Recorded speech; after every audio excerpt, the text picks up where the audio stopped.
तुम आई तो महफिल में बाहर आ गई। अब फुल नाइट मस्ती और एंजॉय होगा। लेकिन दारू और सिगरेट नहीं पियेंगे। ओह नो यार, स्मोक और ड्रिंक के बिना हम लोग एंजॉय कैसे करेंगे? सारा मूड खराब करके रख दिया। Just shut up. मूड खराब होगा तो वो ठीक हो सकता है, लेकिन अगर बॉडी खराब हो जाए तो लाइफ नर्क बन जाएगी। जानती हो मेरे साथ क्या हुआ है? क्या? दारू सिगरेट एक ऐसा जहर है जो स्त्री के अस्तित्व को खत्म कर देता है, कोख को जला कर रख देता है। जो स्त्री जननी नहीं बन सकती, मां नहीं बन सकती है, इस धरती पर उसका जन्म लेना एक अभिशाप है। अगर तुम लोगों को अभिशाप बनना है तो शौक से स्मोकिंग ड्रिंकिंग करो। Please leave me alone. Thanks यार, तुमने हमारी लाइफ सेव कर दी। आज से इस जहर को हम लोग हाथ भी नहीं लगाएंगे। बर्दाश्त नहीं क्यों असो हमरो गोदन कुटवा दी ना प्रभु। महाराज सुन सुन के तो ब्रह्मांड खौला था हमार। घर में क्यों बाबा ससुरा आरती करे नादी रे चलवा प्रभु, बाकी काम बाद में करे, वैसे निपट ली तनी। कौन आ रहा है करे भौजाई के अपन भौजाई का आराम से छोड़, अब पकड़, अरे छोड़ दे बाबा। ए बाबा करे सारे गोल लगा तनी बाबा। हमार बाबा रे ना महाराज, हम तो राणा बाबा कहत रहनी हां, लागा था सुनने में मिस्टेक हो गई। हो सकेला गुरुदेव। कम बोल बाबा। हमारे पतोही के देखौटी हो गइल बा, 100 फाइनल हो गइल बा, शादी खातिर मुहूर्त निकलवावे आइल बानी। अरे गुरुदेव बाबा, अरे इतना ब्लास्ट काहे होता नहीं महाराज? ब्लास्ट ना होई रे हैं? आना लूल लांगर सब पर बिया हो गई हैं? हमें अब तक कुंवारा बानी है। अरे हमरे जवानी में बुढ़ौती का घून लग गई। ठीक है तो ससुरो। अरे महाराज राउर बियाह करे के बा तो रौरा नौकर बारे में सोचे के पड़ी। गांव के लोग बराती में तो भात खा के सोची, जरल बूंदी ना खियाई, भात खाइए ससुर। हाँ सुन, भीषम प्रतिज्ञा सुनले बाड़े ना हमारा? आज ते सुन राणा प्रतिज्ञा, जबले हमार बिया ना होई चलवा तबले गांव में केहू के बिया ना। तो ठीक बा ए बाबा, किलो के भाव से पंडित जी लो मिला जाके खोज ले किलो के भाव में। अरे हम खोज ले चलवा। हाँ गुरुदेव। तोरे पास तो ये सब अगुआ लोगन का नंबर वंबर होई ना, सबके व्हाट्सएप पे मैसेज डाल दे कि राणा बाबा बियाह करे खातिर तैयार बाड़े। ये गुरुदेव छोड़ी अगुआ भगुआ के, अब खुद हाथ पैर चलाई। गांव जवार में ना बहुत सारी लड़कियां जवान हो गई बाड़ी। ये लड़की कुल हमरे जैसा अधेड़ के लाइन दी है रे। लाइन का गुरुदेव, भाव भी नहीं है ताव भी नहीं है, बस रहुआ ट्राई तो करी। हमारे पर ट्राई मत मार बेटा। तो आज से मेहरारू सर्च अभियान शुरू। गुरुदेव हाँ। कुल चीज तो ठीक भाई, कोटिया के ऊपर जनेऊ काहे पहले बाड़ा? हाँ, चलवा। हाँ। आदमी कितना बड़ा हो जाए हाँ। ओकरा के अपन औकात ना भूले के चाहिए। बानी तो हमनी पोथी पत्रा वाला पंडित है ना हैं? पर एक बात बताओ हाँ। तो सारा हमरा के यहाँ काहे के लेके ले रे? बक महाराज बकलोले बानी महाराज। अरे गांव के सब लड़कियां ही रास्ता से स्कूल जाली। वेलकम।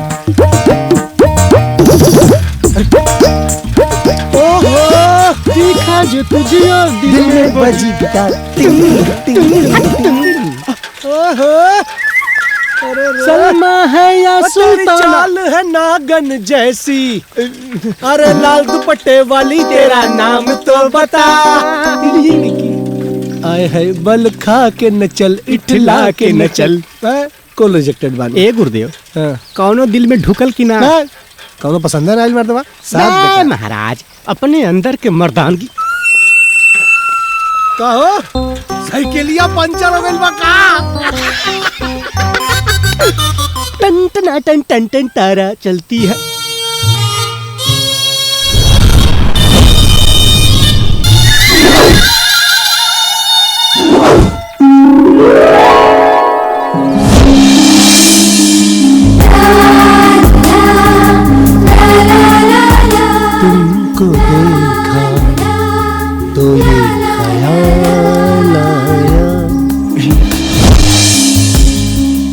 कहा था गुरुदेव कुछ कुछ होता। कुछ कुछ ना रे चलवा, बहुत कुछ होता रे।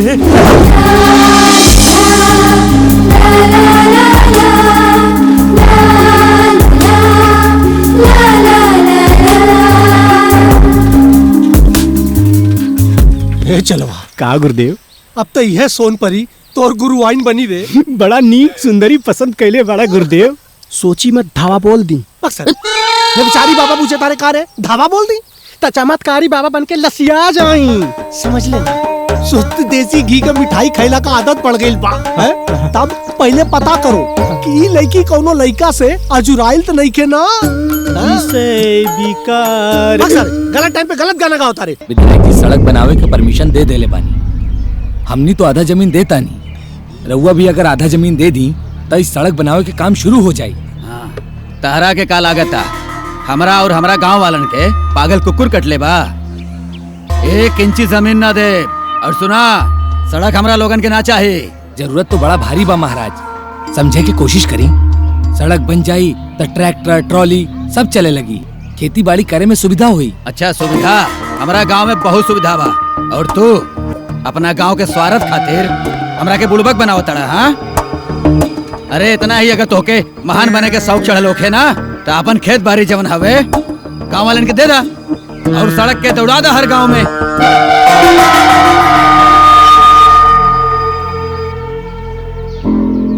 बाबू ही नईखे मानत। तो ऐसा दिखावा ताड़न जैसे मुख्यमंत्री से हमारी शिकायत कर ताड़न। गलती से ही सही, लेकिन ठीक पहचानला। हमनी दोनों तो हिया के मुखिया बने, लेकिन ऊ ई इलाका के मुख्यमंत्री बाड़न।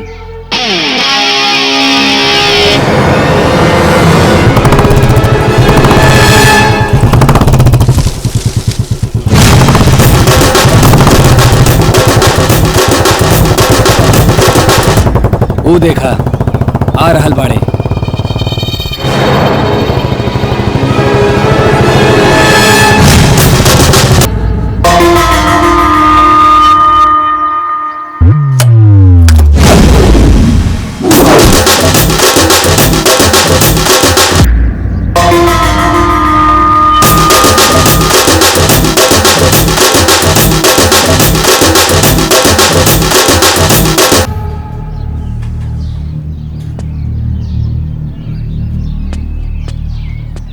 रउआ के यहाँ ना आवे के चाहत रहल, काहे कि समझौता नामुमकिन बा। नामुमकिन के मुमकिन बनावल ही हमार काम बा। लेकिन बस अब रउआ के रउए भाषा में समझावत नहीं। जिंगा आदमी के शरीर के संतुलन बना के रखे खातिर रीढ़ के हड्डी के जरूरत होला, वहीं दोनों गांव के संतुलन बना के रखे खातिर रोड की जरूरत पड़ेला।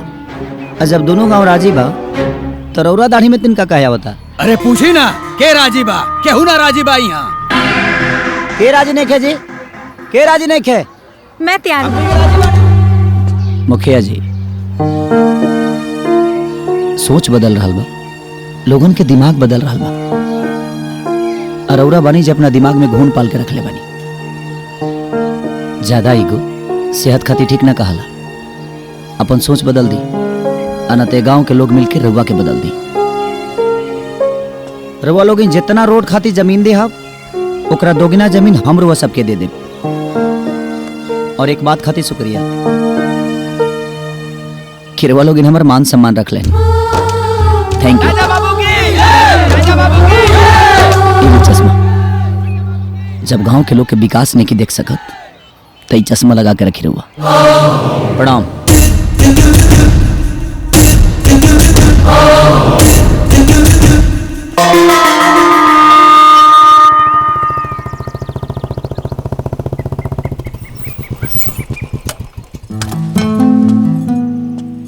का हो?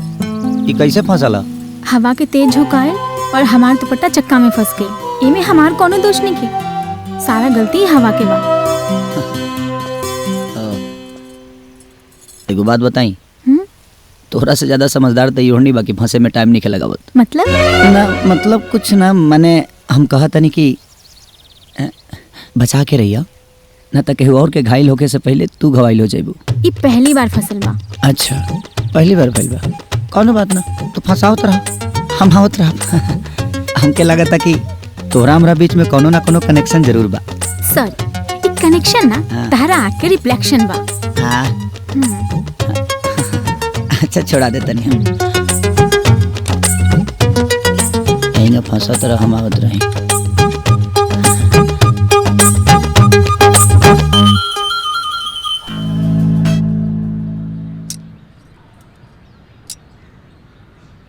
ए पप्पू, हाउ देख। कहाँ? अरे हाउ देख। कहाँ देखी? हम कहते राजा भैया पहली बार इतना खुश लगा तड़े। हम के लगा था वो लड़की पर लट्टू हो गई बड़ा। वो हमार रानी मिस आई, वो हमरा के ट्यूशन पढ़ाए थी। हाँ? अरे तब तक कुल मामला सेटा हो गई। ए पार्टनर, कुछ ऐसा चक्कर चलाओ कि तोर मास्टराइन हमारी घर के मलकाइन बन जाए। राम राम साहेब। राम राम, बोलो। साहेब पैसा के बड़ा बड़ी तंगी चलता। जोताई के पैसा अगला सीजन में सब बकेहवा दे दे। ए काका, हाँ ई डायलॉग तू पिछले 1 साल से बोला ताड़ा। कहावत सुनले बाड़ा ना कि हर द बैल द ओथे खातिर पैना। अरे मर्दवा, कम से कम एकर तेलवा के तो पैसा दे देता। देखी साहब, जैसे हमरे लगे इंतजाम हो जाए पैसा के नू वैसे ही हम दे दे। अरे मदन, का बात बा? अब का बताए भैया, 1 साल से खेत जोतावा ताड़े, अब पैसा देवे के टाइम पे नानी मर जाता है। और ये उम्र में 8 लड़का के बाप हमें। अरे तो लड़का पैदा करे खातिर तेल थोड़ी डलवाओगे पड़ेला, पागले ऐसे खाते हैं। कोनो बात ना, अरे वो दे दे, हम जब भी वो लगे दे दे हम। ठीक। इनकर खेत जोतल मत छोड़िए, ठीक बा? बबुआ राउत बहुत बहुत धन्यवाद। रउआ हमार मजबूरी के समझ गई। चली कोनो बात ना, इंसान से पहले इंसानियत होला। रो अपन ख्याल रखी, अपना घर परिवार के रखी, रउत खेत जोता जाए, ठीक बा? प्रणाम साहब।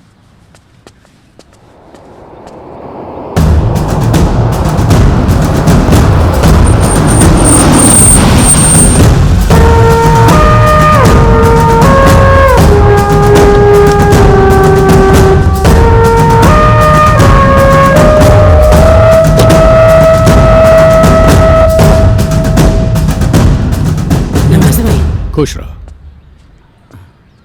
प्रणाम। जियत रहो। मनोरमा, फटाफट मालिक के खातिर गर्मा गर्म भोजन के इंतजाम कर। अरे ना जल्दी ना, कर। हम तो नहीं जल्दी में आयल बनी। रह दे चाची, बाबूजी फुर्सत में आवे के आदत बदल देले बनी। पैसा कमाइल जेकर जुनून बन जाला, आदत होकर गुलाम होला बेटा। बाबूजी रसाही के शौक जो रुआ पाल के रखले बनी ना, वो पूरा भइला के बाद अधूरा रहेला। और मान सम्मान इज्जत प्रतिष्ठा के ना सूली पर चढ़ा देला। गांव में रह के तहर दिमाग गंवार जैसन भइल जाता। काश हमरा साथे शहर रहता तो तहर माइंड, तहर नजरिया बदल गल रहे। बाबूजी हमार बस एक एगो नजरिया बा कि हम जीवन में कबो खुद के नजर से ना गिरी। भगवान करे वो मनहूस दिन हमरा जिंदगी में कबो ना आवे। खैर, हम तारा नाम से एगो नया इंपोर्ट एक्सपोर्ट कंपनी के शुरुआत के ले बानी, जौना के पहला इन्वेस्टमेंट 50 लाख रुपया तारा अकाउंट से देवक बा, ताकि कंपनी शुरू हो जाए। मदन जी भैया। चेक बुक लेके आओ।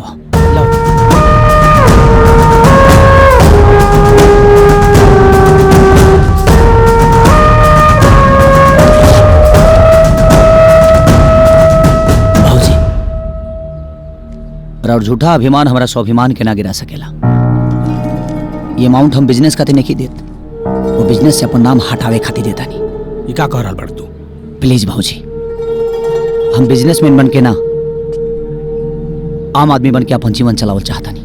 हमार नाम राजा, और राजा के मतलब दौलत कमाई ना, प्रजा के सेवा कैल होला। देखा बेटा, हम तारा के राजा नियन देखल चाहता नहीं, वही खातिर दिन रात हम मेहनत कर रहल बानी। काश तो हमरा के समझ पाता, लेकिन एक दिन जरूर समझ पा। कहाँ से रहुआ हमरा के समझ पाती और हमारे पास रहती। इतना फुर्सत नहीं किया हमारे पास।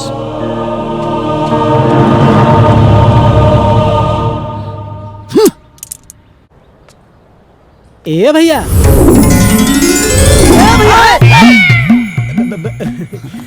माना चाहे ना माना, पहले से ढेर हरियर लगा ताड़ा भैया। हमको तो ऐसा बुझाता ना कि यूरिया, डाई और पोटास के छिड़काव बराबर मात्रा में कैले बाड़ा। साफ साफ बताओ कि ते कहल का चाहता रही ना तो तोरा छिड़काव के मात्रा बढ़ जाई। ना कुछ कहना चाहता नहीं, बस इतना बा कि राजा को रानी से प्यार हो गया, मानो ना मानो दिल बेकरार हो गया। अच्छा तो दुपट्टा वाली के नाम रानी है। हमारे टीचर है और तहार दिल के फ्यूचर है। अरे बाबू अब यो बता दे कैसे हो इनका फ्यूचर ब्राइट और राती के गुड नाइट। जब न भैया के मोहब्बत का मिशन टाइट हुई तब प्यार में फाइट हुई। मदन ये कुछ ज्यादा नहीं के बोला? नहीं वो कहा ना भैया, शादी ब्याह के जो मैटर होता है ना वो हमें कुछ ज्यादा ही बोलना पड़ता है। हाँ वो बात तो ठीक बा। लेकिन अगुआ जी ये बताइए हमारा लगन कैसे जाए? हम खाना खाई जाता नहीं, हमारे 3 बजे ट्यूशन बा, हमारा तुम्हें छोड़े जाइबा। हम हो कमजोरी धैले बा, खाना खाई जाता नहीं। अब का ई खाइबो जाना काम करो क्या 3 बजे। ओ और बच्चों गुड इवनिंग। Good evening. बैठ जाओ। और बताओ कैसे हो आप सब? गुड इवनिंग, बैठो। अब समझ गई ना काहे तोरा के ट्यूशन पर लेके आई है। आपका कैमरे की लाइट तो ठीक है। अच्छा तो किसको किसको याद है? वाह इतने लोगों को याद है। Hi miss. हाय। ये राजा भैया हवन जानता नहीं। बट आप ही नहीं जानत मिस, हम इनका घर के नौकर के बेटा है, लेकिन ही हमके अपन छोट भाई मानेलन। रियली राजा भैया इज ग्रेट। ओके अरे तू बैठा। राजा बाबू प्रणाम प्रणाम। कैसन बानी? जी हम ठीक बने। अरे बेटा राजा बाबू पहली बेर घर आयल बड़े। हाँ अतः इनका खातिर चाय नाश्ता के इंतजाम करावा। अरे जी ना रह दी, अभी लड़कन के पढ़ावत तारी फिर खबर तो पी ले। ठीक बा राजा बाबू प्रणाम। प्रणाम। खेत में देर होता हम जाते हैं। ठीक। हाँ बेटी जी बाबूजी। भैया 5 बजे छुट्टी हुई, आ जाइए। हाँ ठीक बा। लागत नहीं की, बाकी समझदार बाड़ा। Thank you. 5 बजे ना? भैया 5 ठीक बा। बजे। हाँ किसको किसको याद है जो मैंने कल पढ़ाया था? इतने लोगों को। ठीक है तुम बताओ।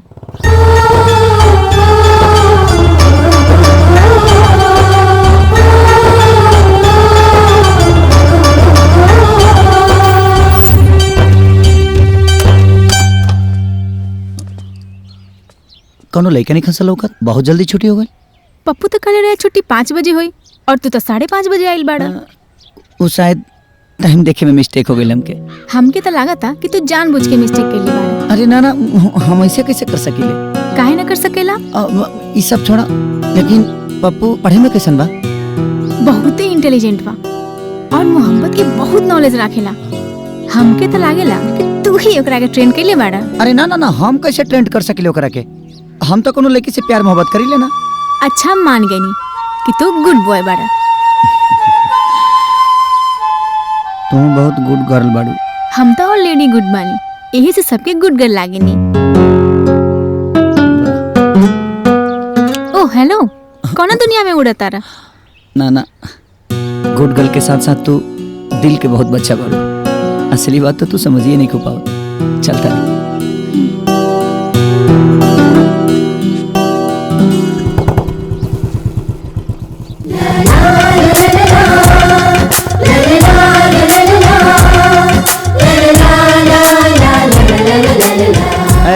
जगह लिहा ते बोल कम, पढ़ाई पर ज्यादा ध्यान दे। जो घरे पढ़। एक्सक्यूज मी करे हम कुछ भोकी। हाँ तोर पढ़ाई की उम्र खत्म हो गई बा, बोल सकेली। ओके थैंक यू भैया। हमें कहते जमाना बहुत एडवांस हो गई बा। हाँ सब कुछ खुल्लम खुल्ला होता। हाँ भाई साइलेंट लवर बनला काम ना चली, वायलेंट लवर बने के पड़ी, तब जाके तुहार इलू इलू शुरू हुई। अच्छा हाँ भैंस दुहे तो ठीक से आवे ना तोरा? अते हमरा के लब के कोचिंग करावत रे। हाँ अरे मर्दवा कितना स्लो सोचेला। एडवांस बना एडवांस। पहले जमाना के मर्द 4 लड़का के बाप बनला के बाद मेहरारू के नाम पूछत रहना। अपने दिल और दिमाग में सेट कर लो। बिहान जाके रानी के पास आलू बोदा आलू। कुड़ार में पैदा भर लिसकाते। हाँ तक्का आलू बैगन कर ले बड़े। आई लव यू। अरे हाँ वो है, तू बुझ गईला ना। हाँ लेकिन कुछ ज्यादा जल्दी ना हो जाए। जल्दी नहीं, अब तू लेट करबा ना तब जिंदगी भर रड़वा रह जीबो। अच्छा ही बताओ तो तो अल्लाह के इतना ज्ञान बा तो ते अभी तक ले रौड़ुआ कहे बड़ी बोल ये कहा कोरोना का माहौल चला था।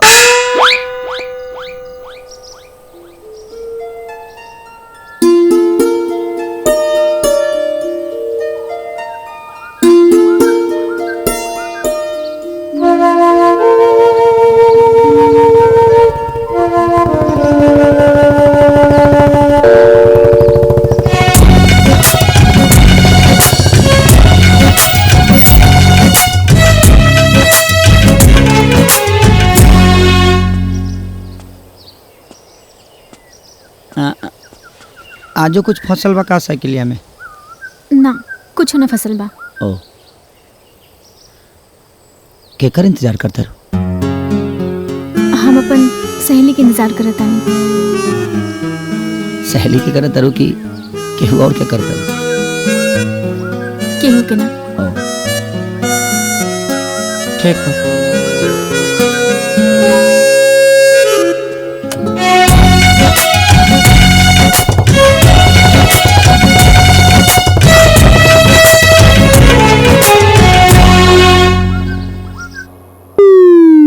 गुरुदेव हाँ राउर धनाज अकेले आवतिया जाई मिलके गन्ना सन्ना बैठा ली। सही कहता रे। अरे पागल बनई का रे पतर की पागल बनई का पर देह में लागल चुंबक देख के पागल बनई का ते काय गावता रे तोर सेटिंग दिया का। अरे गुरुदेव न हमार न तुहार ई तो राजवा के सेटिंग लागत हिया। Good morning miss. Good morning Pappu, कैसन बाड़ा? बहुत अच्छा। अच्छा और बतावा का हाल बा? बहुत अच्छा हाल बा।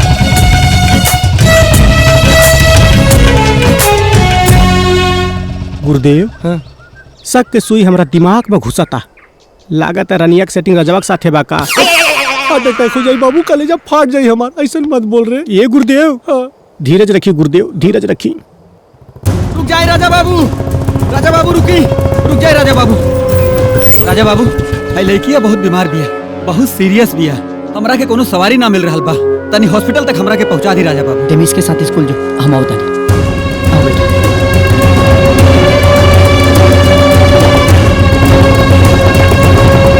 राजा भैया खाली नाम के राजा ना, दिल के भी राजा हुवन। सच में राजा बहुत ही अच्छा बाड़न। गोरिया चांद के अजोरिया नियन गोर बाड़ू हो तोहर जो बधाई हो गुरु बधाई। अरे राउर और रानी मिलन के मुहूर्त निकलवा के आओ तानी। कौना पंडित से? लोटा पंडित से। लोटा पंडित? हाँ गुरुदेव पूरे गांव में हम सर्चिंग करनी है कि रानी अपने सहेली के साथ डेली शाम के खेते कोर जाले। बढ़िया, मतलब एक के साथ एक फ्री, रानी के साथ होकर सहेली। अरे सहेली के हम बहला फुसला लेब, बाकी रउआ रानी के साथ मोहब्बत इजहार करिहा। लेकिन कैसे रे? ता सुनी प्लानिंग। समझ गई नू?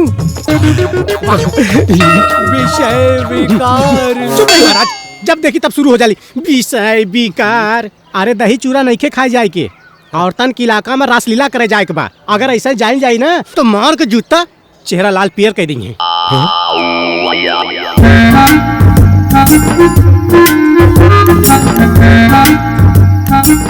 गुरुदेव वह बाड़ीन सन दूनो।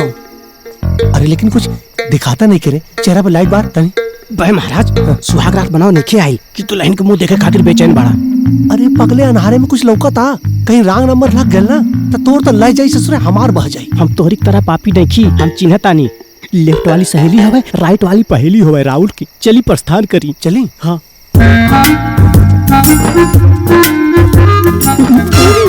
घुस गई खेते में एकदम लाइन क्लियर मारे चलवा। आज लगा था प्रोग्राम बनी जाए। हाँ गुरुदेव चल चल चल। कच के पकड़ा पाँच से हमार रानी।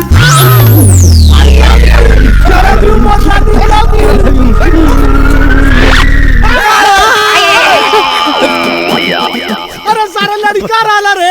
अरे गुटका वाला मुंह के चुम्मा दिया दे ले तू। हमरा काला रहे कि टार्च मार के चेहरा दिखाओ। अरे तो हमरा काम मालूम रहे उलाई क्या हमें हमरा लागल उलाई किए हमें पुजारी के तोरे चक्कर में सारा धर्म नष्ट हो गल। अब तो सारे आरती गावे लायक भी ना बचनी। अब जो उन्हीं के चुम्मा ले सारे पूरा महीना एक गुरु। अरे हमरे साथी ले ली।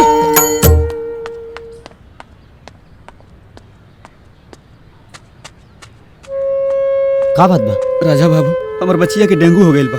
डॉक्टर साहब कहनी है कि हॉस्पिटल में 10,000 रुपया जमा करता ना तो तारा बच्ची के इलाज ना हो पाई। हमरा लगे एको गो पैसा ना बा। कुछ करी राजा बाबू।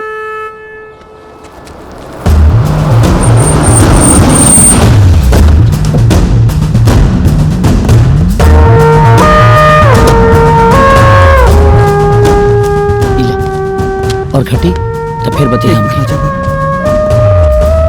धन्यवाद। राजा बाबू धन्यवाद। बच्ची के ख्याल हम रखिए। कबो ना भुलाए राजा बाबू। प्रणाम बड़े बाबू। अभी ले तहारी पैसा बांटे की आदत ना छूटा। हम पैसा ना प्यार बांटी ले भाऊजी। और प्यार का होला ई सिर्फ बांटे वाला जान सकेला, बटोरे वाला ना। तहारी आदत हमरा समझ से परे बा। खैर परसों तहार बिजनेस ऑफिस के उद्घाटन का मुहूर्त बा। अफीता तोहरे काटे के बा। और वैसे कहले रहनी ना कि हमरा बिजनेस में कोनो इंटरेस्ट नहीं है। बचपना मत करा। शहर में रहे लगबा, ऑफिस में बैठ के बिजनेस संभाले लगबा तो इंटरेस्ट आवे लगी। ई संभव नहीं है बाबूजी। हमके खेती किसानी पसंद है और हम किसानी ही करब और गांव में रह। बैल बुद्धि मत बना। पूरा दुनिया के लड़का डॉक्टर इंजीनियर और टॉप लेवल के बिजनेसमैन बने के सपना देखा था। एगो तू हवा की बस बाबूजी, अगर सब कोई डॉक्टर इंजीनियर ही बन जाई तो खेती बाड़ी के करी। हाँ, डॉक्टर इंजीनियर ना रही बाबूजी तो दुनिया चल सकेला, लेकिन अगर किसान ना रही, अन्न ना रही ना तो शायद ये दुनिया ना चली। और हाँ, 100 बीघा हमनी के जमीन बा, लाखों के अनाज उपजाई ले। हमरा खातिर दुनिया के सबसे बेहतरीन बिजनेस बा कौनो तो किसानी बा। बचपन में माई हमके छोड़ के चल गई, शायद यही से धरती मैया हमके अपना आंचल में समेट ले ली। यही से हम गांव छोड़ के कहीं न जाए। हम किसानी में बहुत खुश बनी। तय कर मतलब तू ऑफिस का उद्घाटन ना कर पाओ। हमरो सम्मान के ठेस ना पहुंचे। हम उद्घाटन करे खातिर आई, लेकिन बिजनेस रहुए चलावे के पड़ी। ठीक बा।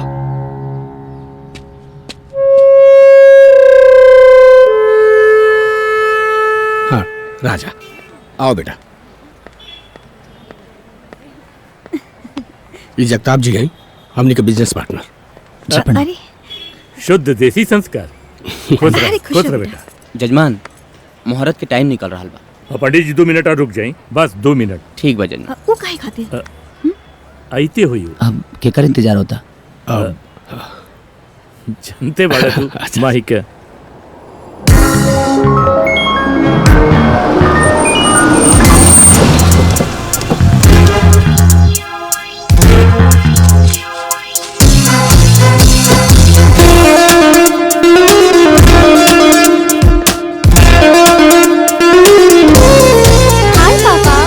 बेटा आ गए? हाय मामा। हाय बेटा।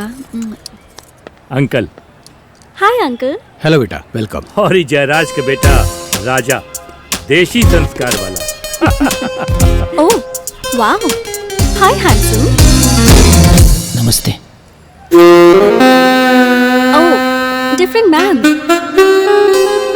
I like you. Come on everyone, enjoy the opening ceremony. What's happening here? Let's हाँ बेटा, go. बाहर इंतजार होता है। अब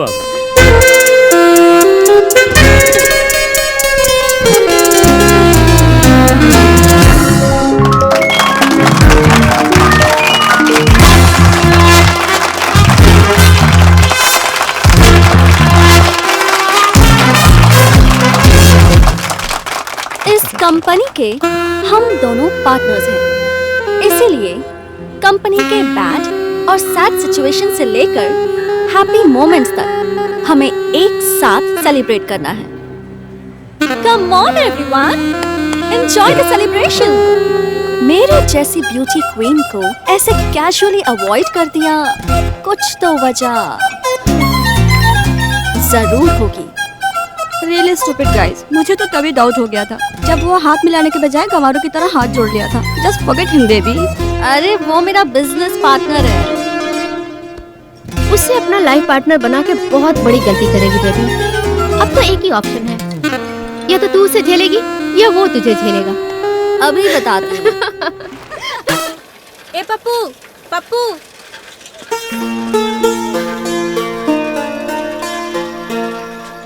good morning miss. Good morning. का बात बा, आजकल बुलेट से नहीं खावत? यस, लागता मिस के हार्ट भैया खातिर एक्टिवेट हो गइल बा। का बड़बड़ाता रहा? कुछ ना, हमरा से बेसी तो आप भैया के मिस करता नहीं। हम उनका काहे मिस कर? काहे कि आपके भैया से प्यार हो गइल बा। पता ना, पर कुछ तो भइल बा। मैम, भैया कंपनी के उद्घाटन खातिर शहर गइल बाड़े। हमरा बहुत टेंशन होता। तो तोके काहे टेंशन होता? काहे कि शहर के लड़की लोग बहुत चिपकू होली सन। अगर कोनो चिपक गइल तो आपके का होई? पप्पू, हम तो लुट जाए। लुटने से पहले लुटा दीजिए अपना प्यार और कर दीजिए इजहार। मैडम जी, मैडम लेट होता।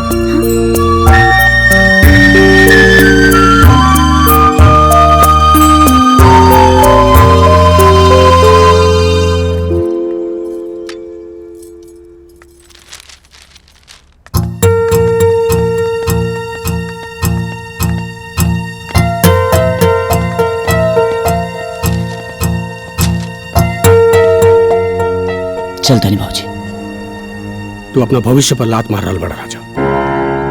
भाजी, जिंदगी जिए खातिर भविष्य से ज्यादा सुकून की जरूरत होला।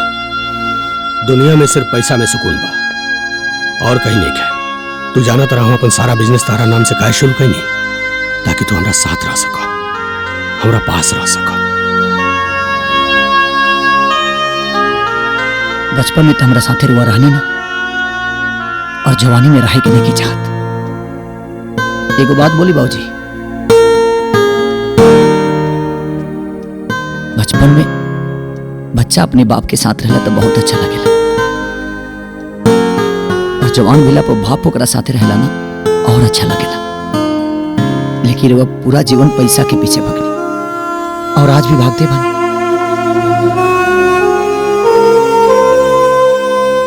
तब ना हम रुआ के रुकब और ना ही खुद के।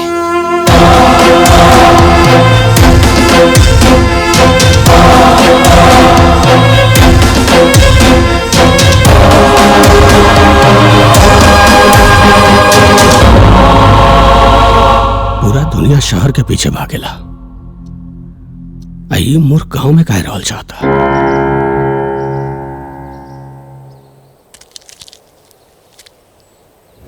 कुंकल के साथ साथ तो दिल के बहुत बच्चा बड़ा। असली बात तो तू समझिए नहीं को पाओ।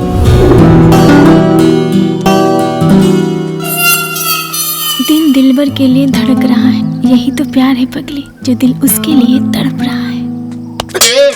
कहीं देख ले सारे, तोड़ देखल जरूरी कि हमार रे ना राउर।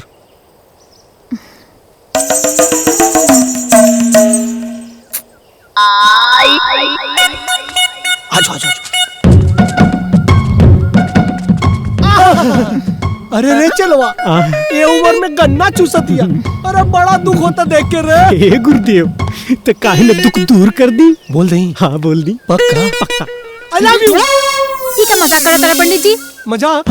अरे बचपन से तोरा के प्यार करी ले हम। सच में गुरुदेव ना तोरा खातिर अभी ले पाड़े। वो लोग चाहिए बेइज्जती होले। बुढ़ौती में सठिया गेल बड़ा का, बुझात नहीं खे तहरा हमरा उम्र में कितना अंतर बा? उम्र? अरे मोहब्बत में आशिक का उम्र नहीं देखा जाता। सुभान अल्लाह, सुभान अल्लाह। पूरा होके दे। मोहब्बत में आशिक का उम्र नहीं देखा जाता, और जो हद से गुजर जाए वही महबूब को है गले लगाता। गले सुभान अल्लाह, सुभान अल्लाह, सुभान अल्लाह। शुक्रिया शुक्रिया शुक्रिया शुक्रिया। धुआं पन्ने से पीछा छुड़ावे के पड़ी। शुक्रिया। जाने मन कहाँ गए रे? अरे इतना पीछे पड़ गई बा। बूढ़ हो गई बाड़ा। कहाँ जाता रू है प्राण प्रिय? इतना पीछा नहीं छोड़त हमार। कुछ कहलू का जाने मन? हाँ, हम केहू और से प्यार करें। केकरा से? तोरा जवा? नहीं नहीं नहीं। तो के सबूत चाहिए का बुढ़ाओ?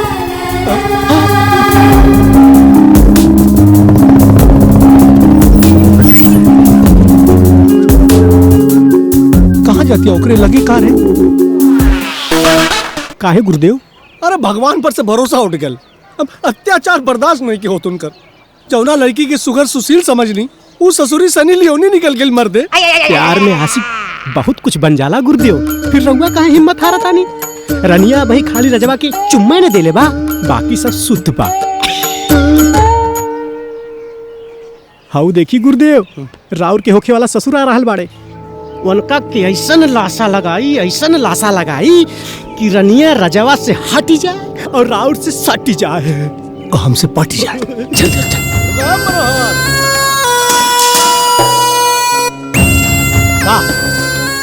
का चाहता रहा? अरे भाई हम का चाहब का भाई तोहर बिटिया पूरे गांव जवार का नाम डुबोतिया। ऐसन का भाई? ऐसन का भइल? खुशहाल टोला के रजवा के साथ है चोंच में चोंच मिला के गुलछर्रा उड़ावती। वाह, कान से सुनला तो इतना गुस्सा आ गई है। और हमनी जब अपना आँख से देखले हो खब तो सोचा हमनी का हाल भइल होई। मन तो कैले चीज दे, लेकिन गुरुदेव रोक देले हैं। कंट्रोल बाबू यहाँ देख। और सुना, अगर अपन नाक बचावल चाहता रहा ना तो जाके अपना बिटिया के समझा था। वो बड़े घर का लड़का ओकरे फेरा में न पड़े, नहीं तो मजा लेके निकल जाई और जिंदगी सजा बन जाई। सोची हम मनोहर बारे में। ये चलो। हाँ गुरुदेव। बानर के पोच में आग तो लगा दे मानी। अब वो रनिया के प्रेम का लंका तो जरबे करी। अरे का प्रभु, जे दूसरा के बच्चन के इतना ख्याल रखा था, वो अपना पति के कितना ख्याल रखे।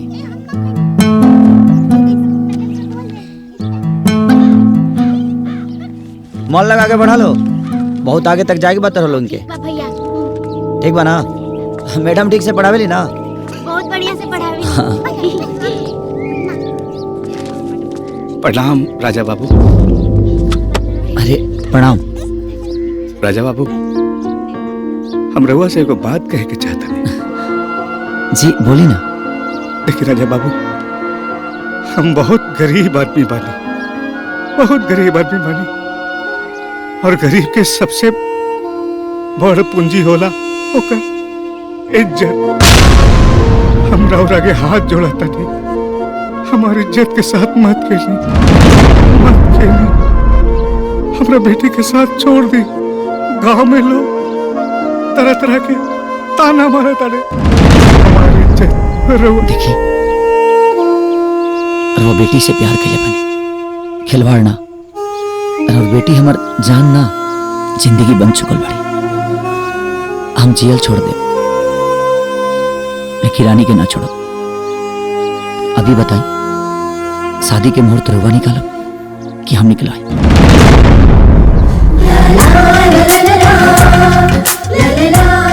जैसे रानी पड़ती। ठीक है, चलता नहीं रानी।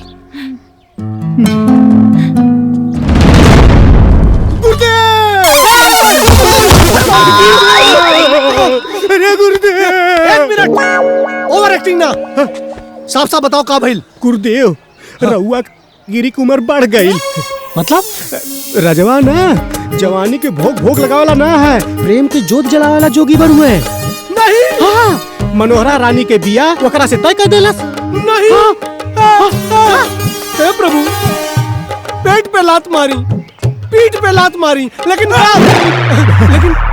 दिल पे लात मत मारी। भगवान, रनिया हमरा दुल्हन बनी है, ओकर बिया के और से ना होके देव। ए चलवा। हाँ गुरुदेव। और रजवा के बाप का फोन नंबर निकाल। Thank you.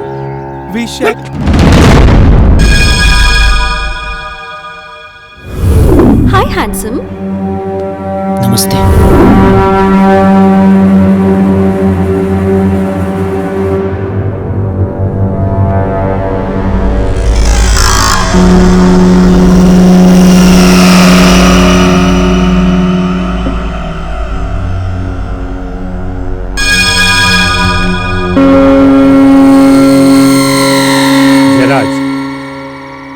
हमारा बेटी के नाम पर 80% मनी इन्वेस्ट करके तेरा बेटा के 20% पर पार्टनर बनोली। जाना तारा काहे? काहे कि हम राजा के अपन लाइफ पार्टनर बनावे के चाहतानी। अब आप लोग मिलके हमरा सपना के सांच करी, वरना हमार बिजनेस पार्टनर ना आपके बेटा रहियन, ना डैडी के पार्टनर आप रह। रिश्ता खत्म तब पार्टनरशिप खत्म। अरे बेटा जी काहे खपा होता रू? सच कही तो हमरा ये बात मालूम ना रहे। हमरा के ना तो ये बताओ ले ना तू। अब मालूम चल गई ना।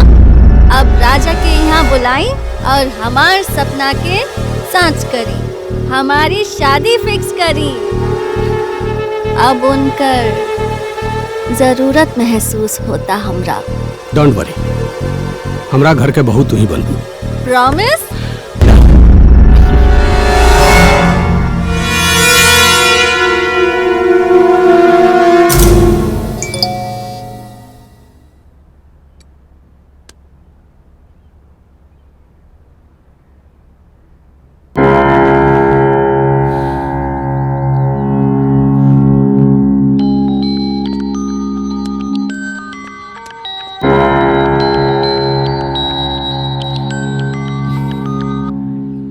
हेलो, ये व्हाट्सएप पर का बकवास लगा? जो रो मजाक लगा था ना, वो हमारा जीवन का हकीकत है बाबूजी। शादी के कार्ड। तो अब तू हमरा के बिना बतौले शादी भी तय कर। हमरा बारे में सोचे कर वो लगे टाइम ही कहाँ बा।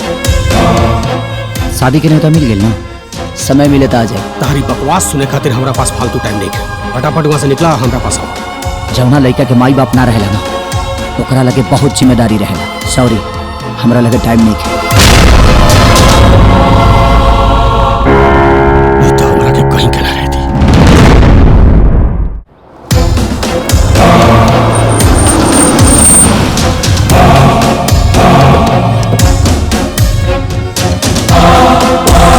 दही का बना दिया? हाँ।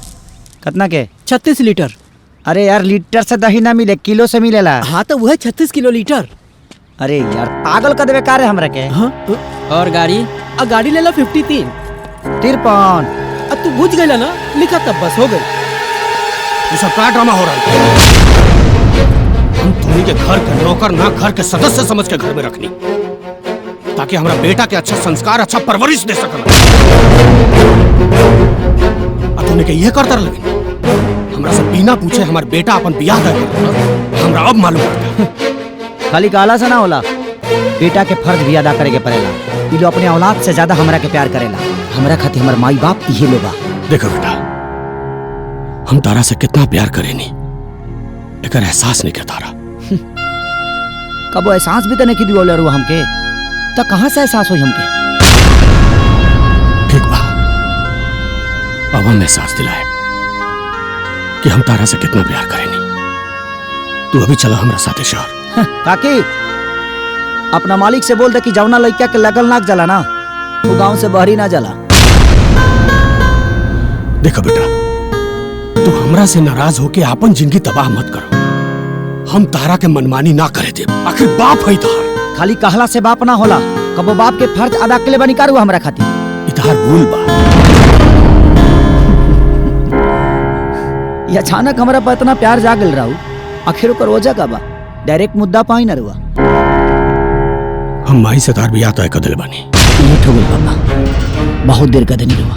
माई तारा से प्यार करेली। हम रानी से प्यार करेनी। माही ही हमरा घर के बहू बनी है। और हम रानी के वचन दे चुकल बनी कि हमार दुल्हन रानी ही बनी है। तो फिर हमार फैसला भी सुनो। अगर तहार ब्याह हुई तो सिर्फ और सिर्फ माही से ही हुई। आइए हमारा आखिरी फैसला हुआ। हाँ। ओ भाई साहब, अभी बताइए ना। चलो, ये चमत्कार हो गए रे। कहा प्रभु इतना खुश हो गया का? अरे जकर नंबर खोजत रानी हमने, वो तो साक्षात चल के आवता। हाँ गुरु। हाँ। चल चल चल चल चल। आ रहल बानी, जय राम जी की। गुरु की जुतवा पहन ली।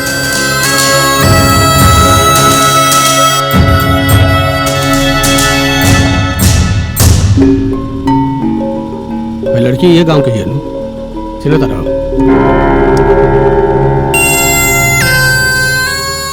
एकरा के हम का पूरा गांव जवार चीनेला एकरा के। यह न लड़की बिया जौन राव लड़का के अपना प्यार के जाल में फंसा के बियाह करे जाती है। हम एकर जाल के दूर तार के फेंके जाता नहीं। बैठा। सही जगह ही नहीं, अति उत्तम विचार। चली रउआ के ओकरा दुआरे पहुंचा दी। ए चलवा। यस बॉस, तू पीछे बैठ, हम आगे बैठा तानी। ओके।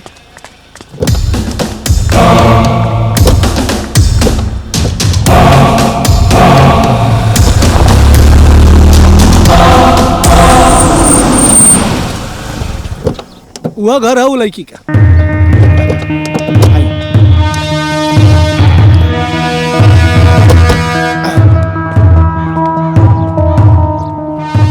वो घर है, वो जो साइकिल साफ करता महादेव, लड़किया का बाप।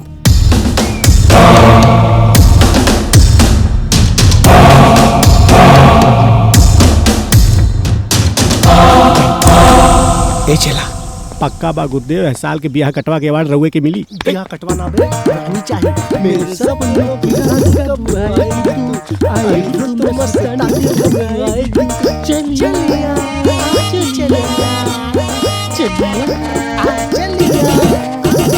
चल चल चल चल।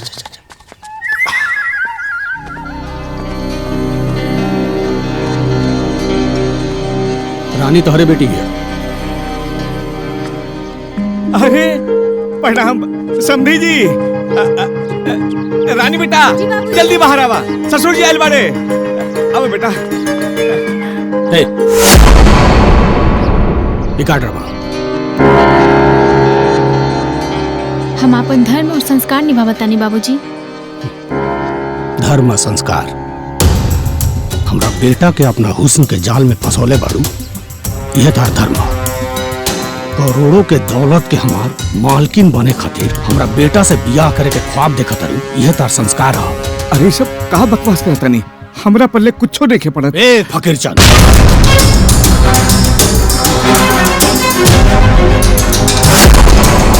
हमार समधी बने के ख्वाब छोड़ दे। हमार समधी बने के ना तोरा औकात बा और ना ही हमरा घर के बहू बने के तोरा बेटी के हैसियत।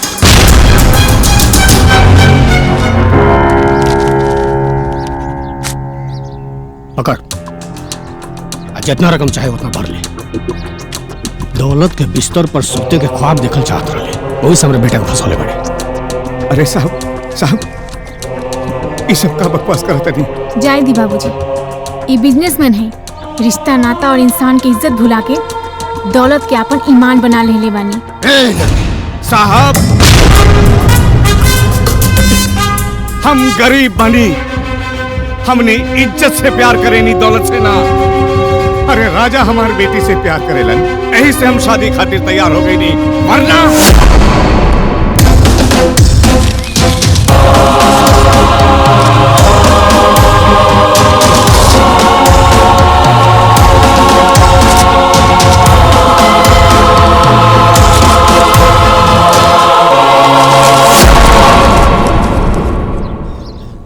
रउआ जैसन घमंडी इंसान के मुंह पर हम थूकल भी पसंद ना करेनी।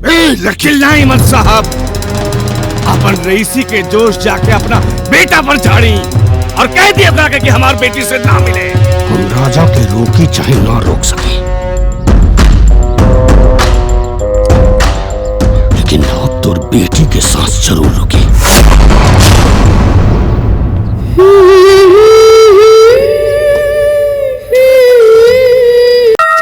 अब आरती ई लोग गई हैं, हमनी चल जाए।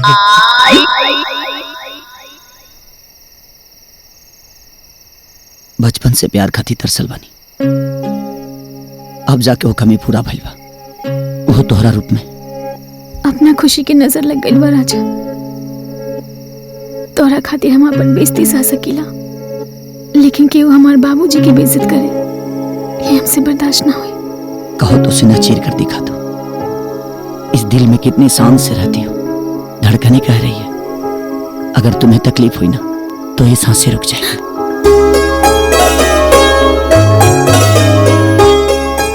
एक बात कही रानी, अब बाबूजी का ये पूरा दुनिया भी खिलाफ हो जाई ना तो हम शादी तोहरे से करब। आई लव यू राजा। I love you two.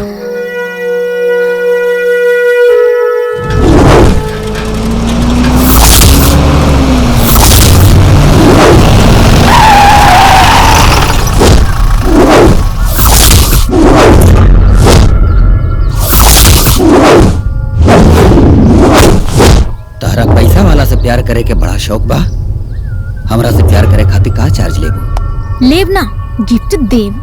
आज या 9 महीना बाद? अभी ऑन द स्पॉट। तोरा मौत के फरमान लेके आइल बानी, लेकिन तोर ब्यूटी देख के हमरा दिल के अरमान जागे। मौज मस्ती करे के मन करता, लेकिन तोर भरल जवानी में तोर मौत के अफसोस ना होखो। बाकी अब तोर गर्दन काटे में हमरा के अब तनिको अफसोस ना होई। अरे पकड़ा!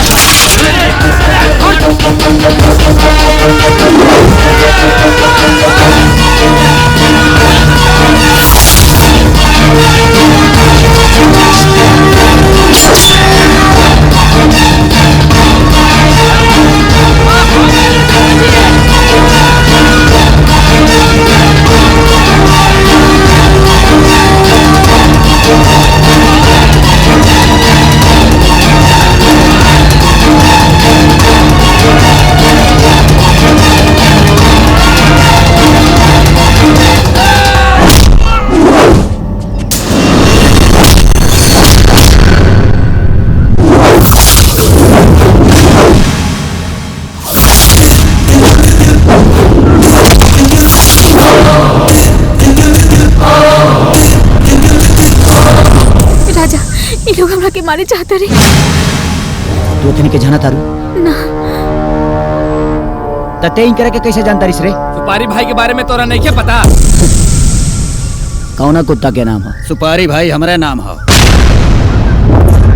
छम्मक छल्लो के मारे खातिर 10 लाख के सुपारी भैया ले ले बाड़े।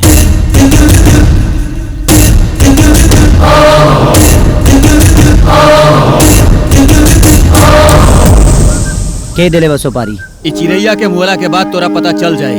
अच्छा आके मार दस।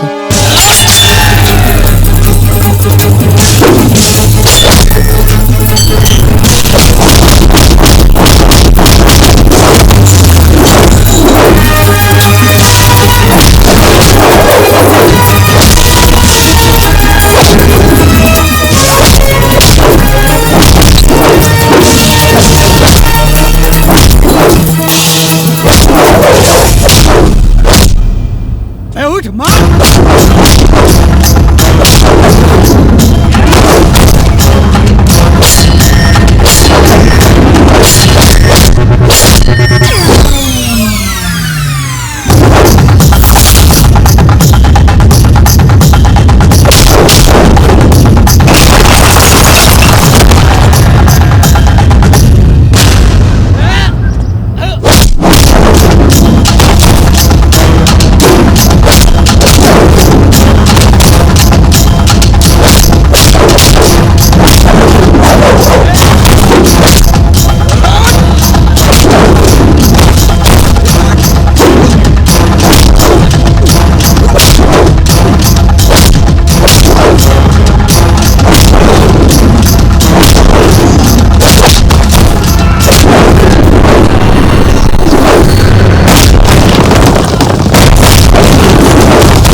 बड़ी अजीबो गरीब फितरत बा हमार। मोहब्बत हो चाहे नफरत बड़ा शिद्दत से करी ले। बताओ तोरा के भेजले बा? बताओ। तोर बाबूजी। बाबूजी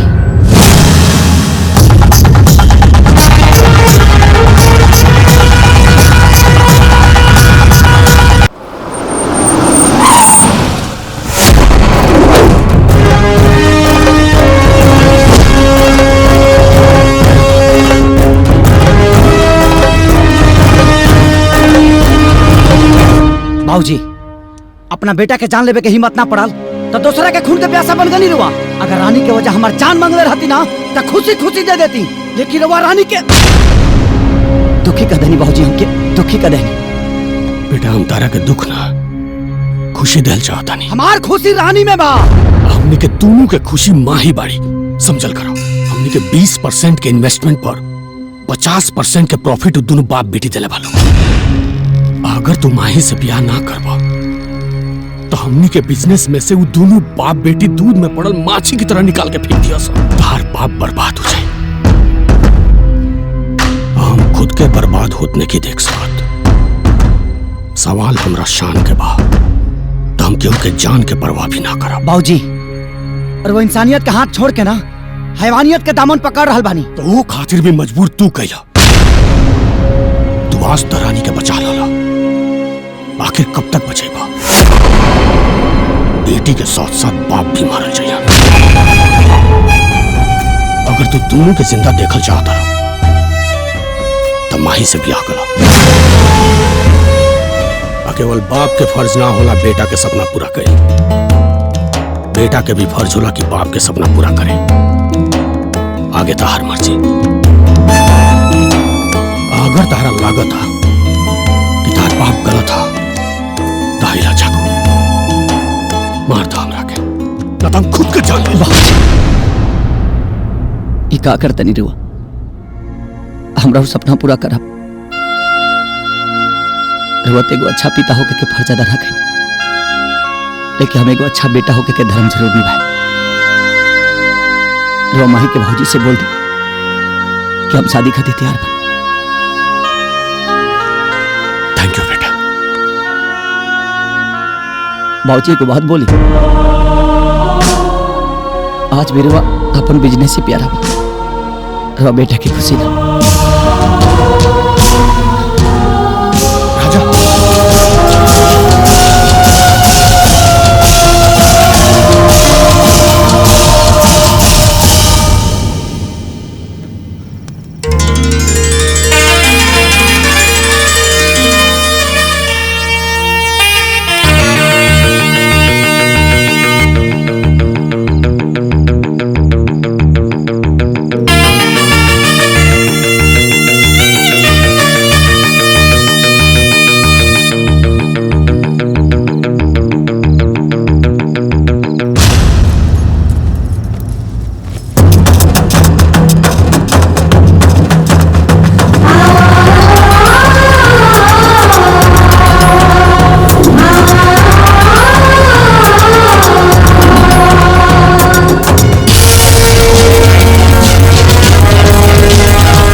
बिहाने बिहाने कौन कुकुर के मुंह देख लेनी। मनोहर ला गुड मॉर्निंग में लड्डू खा, लड्डू ला खा। अरे का हो पंडित, ई कौन सा होलिया बना लेला? अरे रनुआ से बिया होता हो गइल का? बिया हो गइल का बाबा? बिया हमार ना तोहार होके वाला दामाद का हो गए शहर में दूसर लड़की से। हम गवाह बानी, बहुत बड़े बाप की बेटी के मेहरारू बनौले बा। ए पंडित के चमचा, भोरे भोरे दिमाग माथा मत खराब करा, न तो मार के फेफड़ा तोड़ दे। अरे सांझ की आज कैसे है मनोहर? अगर भरोसा नहीं किया ना तो अपना बिटिया से बोला फोन लगावे रजवा के। अब बेटा। हाँ बाबूजी, 2 दिन से ट्राई कर रहा नहीं, बाकी राजा के फोन लगते नहीं थे। अरे लगी कैसे? जब मेहरारू बदला गई तो मोबाइल का सिमो बदला गई। जाए दी, अगर भरोसा नहीं खे तो जाए के रजवा के गांव में पता लगा ला। अगर बात झूठ निकलल तो हमरा के चप्पल से और गुड्डियों के जूता से मरिया। ढेर हो गइल बे। जाए दी बोले में का जाता। ओके थैंक यू। तब मनोहर अब राजा का बारात ना आई, समझौले रही ना है कि पैसा के पंख लगा के उड़े वाला भौरा से अपना बिटिया के दूर रखा है। लेकिन ना तोहरे समझ में ना आई, सारा रस चूस के टप टप टप निकल गई। भौरे खिलाया फूल फूल को ले राज भरन, भौरे खिलाया फूल फूल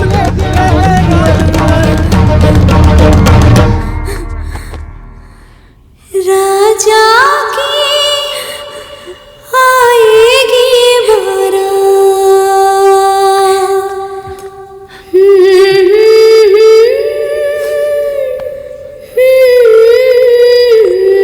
चुप हो जा बेटा, चुप हो जा।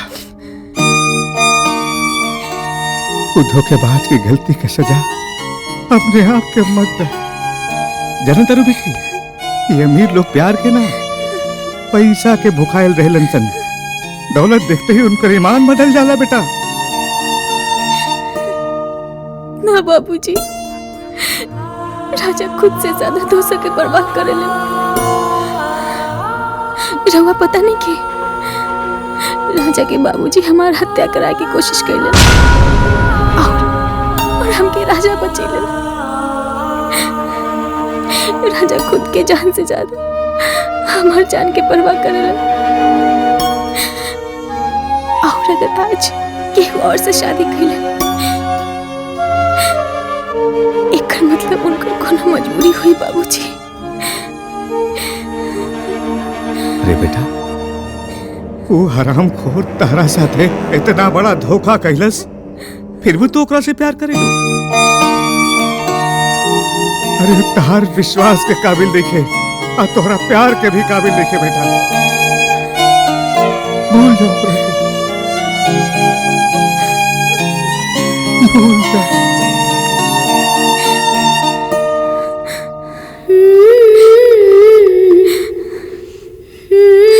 जब केहू दिल में समा जाला तो मरते दम तक दिल से ना जाला।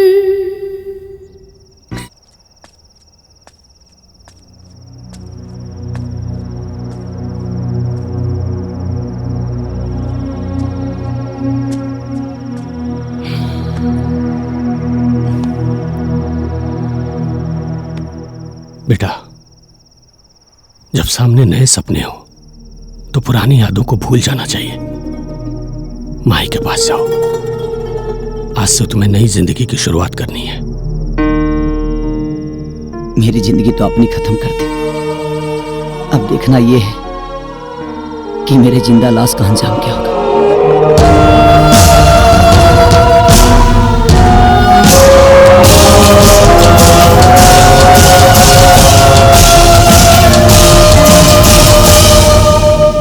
आप आए बाहर आई, आप आए बाहर आई, आप आए बाहर आई।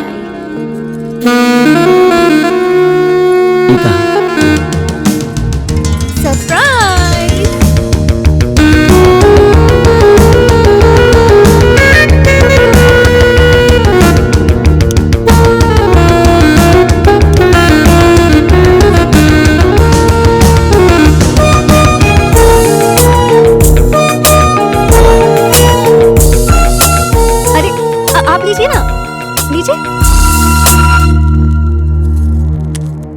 पे साफ साफ लिखा है कि सिगरेट पीना स्वास्थ्य के लिए हानिकारक है।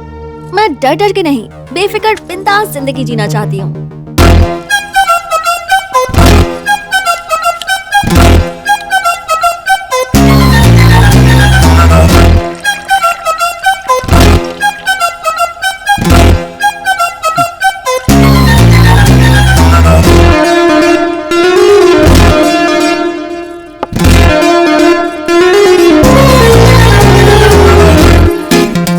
इसे इनकार मत कीजिएगा। सुन ले रानी, हम सुहागरात के दिन गरम गरम दूध पियावली से मेहरारू अब तू बड़ू जे वो सब ओल्ड फैशन रहे और हम इन नया जमाना के ओल्ड फैशन बानी। जम के पियो, खुल के जियो। चीयर्स। आज हम बहुत हैप्पी हैं डार्लिंग। हमें नहीं लगता दुनिया की कोई भी दुल्हन अपनी सुहागरात पे अपने पति के साथ दारू और सिगरेट पीती होगी। दुनिया के 9 अजूबा बारिश थे। एक मतलब हम स्पेशल बानी, लकी बानी।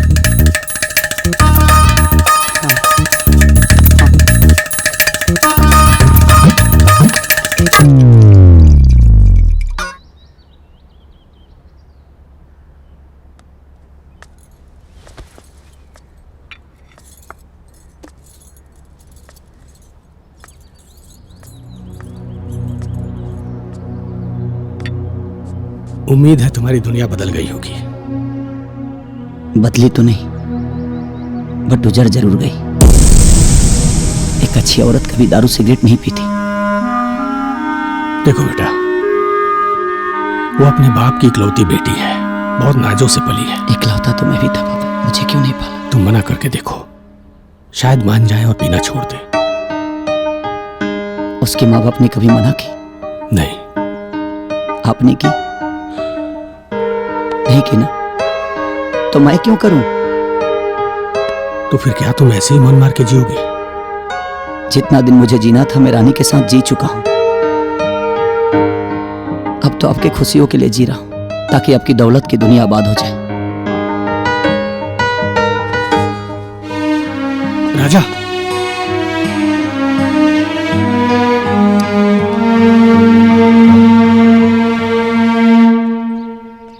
मेरे राजा की आएगी बारात, बारात मेरे राजा की आएगी बारात। ए बच्चा लोग, चला निकला यहाँ से। हमार बेटी अब ना पढ़ाई, निकला। ए, उठ। ये सब तहरे कारण। हाँ? अब यहाँ पाँव भी मत रखिए। निकल यहाँ से, निकल। रही दी बाबूजी, हमार गुस्सा ये बच्चा पे काहे निकाला जाने? तो क्या करी? तू इतना दुखी बाड़ू, ऐसे में पढ़ाई लिखाई हम तारा की तकलीफ दी। हम दुखी बने बाबूजी, कमजोर न, हम पढ़ावल ना छोड़े। और अब ले हम बेटी के फर्ज निभावत रहने। अब हम बेटा के कर्तव्य निभाए, रहुए खातिर जिया और रहुए खातिर मर।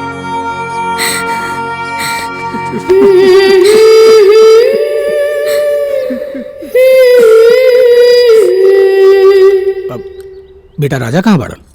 राजा, आओ नाश्ता कर लो।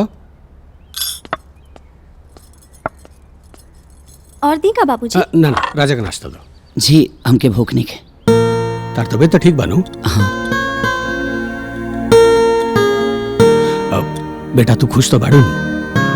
हम तो बहुत खुश बानी बाबूजी, लेकिन लागता राजा खुश नहीं खन। का कहीं बेटा, इनका शहर में रहल पसंदे ना हो, इनका गांव के हवा पानी अच्छा लागेला, वही तो नहीं परेशान रहला। डोंट वरी ससुर जी, अब हम बानी ना, अब इनके शहर के भी हवा अच्छा लागे लागी। काजी, चलिए हम आपको एक बहुत अच्छी जगह ले चलते हैं। अरे आइए, नाश्ता तो करके जा लो। हम कहीं बाहर कर लेंगे। ठीक है। आइए ना।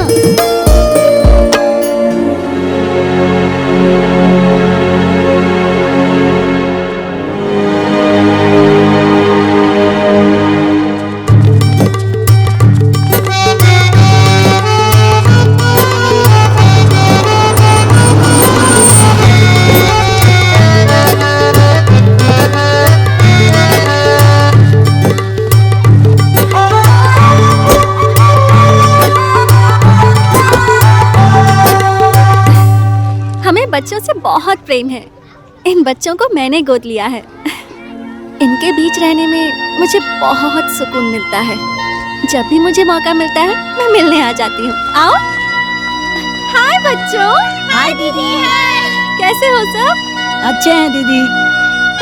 ये लो तुम्हारे लिए। Thank you। ये लो तुम्हारे लिए। दीदी। और ये तुम्हारे लिए।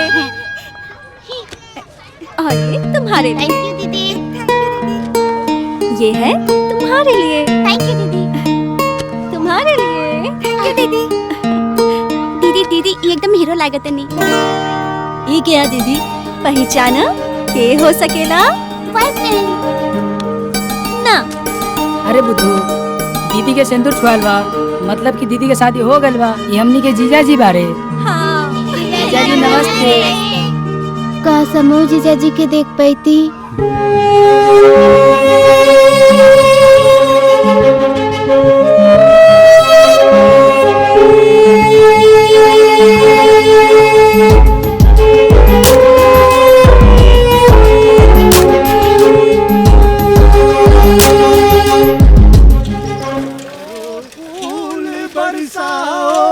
मेरा महबूब आया है।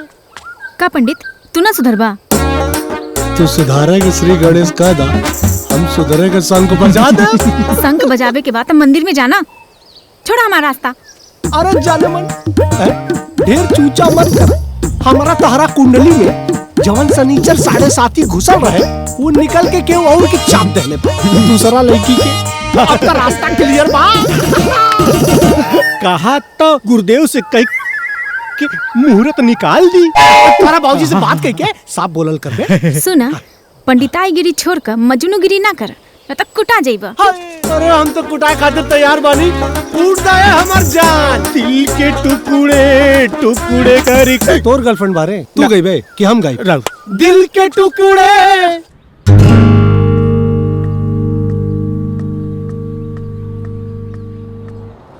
ना बहुत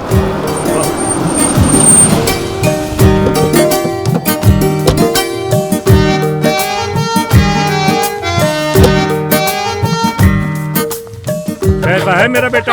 हाय बेटा। हाय पापा। कैसा है मेरा बेटा? बहुत अच्छी। नमस्ते बाबूजी। खुश रहो बेटा। खुश रह।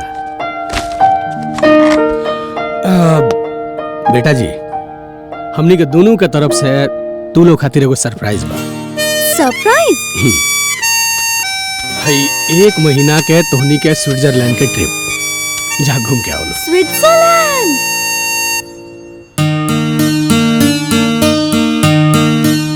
अब बाबूजी, हम देश विदेश बहुत घूम चुकल बानी, लेकिन कब आप गांव में ही घूमल। अब राजा के गांव पसंद बा, तो हमके भी गांव पसंद बा। अब उनकर पसंद ही तो हमार पसंद बा ना। बेटा, तू शहर में पढ़ा लिखल बाड़ू, गांव के गाय गोबर में एडजस्ट ना कर पाइबू। अरे जयराज, ओकरा के जाए था, कम से कम गांव तो जात दिया। बेटा वहाँ जाके अपन संस्कृति देखी, अपन संस्कार सीखी। हम बहुत कुछ बानी तोरा डिसीजन से। जा तू। थैंक यू पापा। वो सब तो ठीक बा, पर तू श्योर बाड़ू कि तू वहाँ एडजस्ट कर लेबू? मम्मी, जिंदगी अगर खुशी से जीनी है तो थोड़ा एडजस्ट करना पड़ता है। गुड। तू गांव जाके तैयारी करा, इन लोगों के बात सुने का कौन जरूरत नहीं। बेटा जा। चलिए राजा जी, बाय।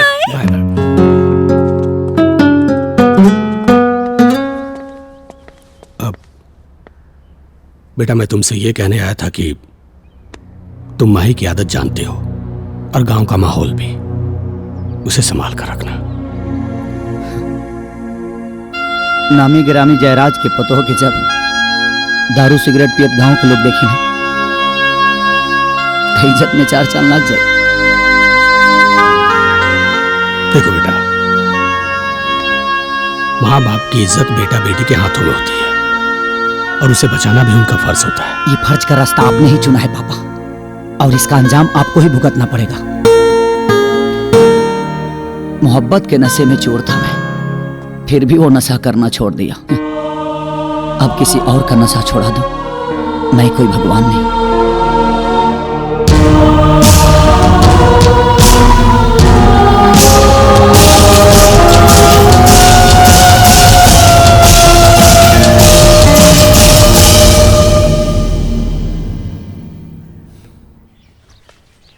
बाबूजी। हाँ बेटा।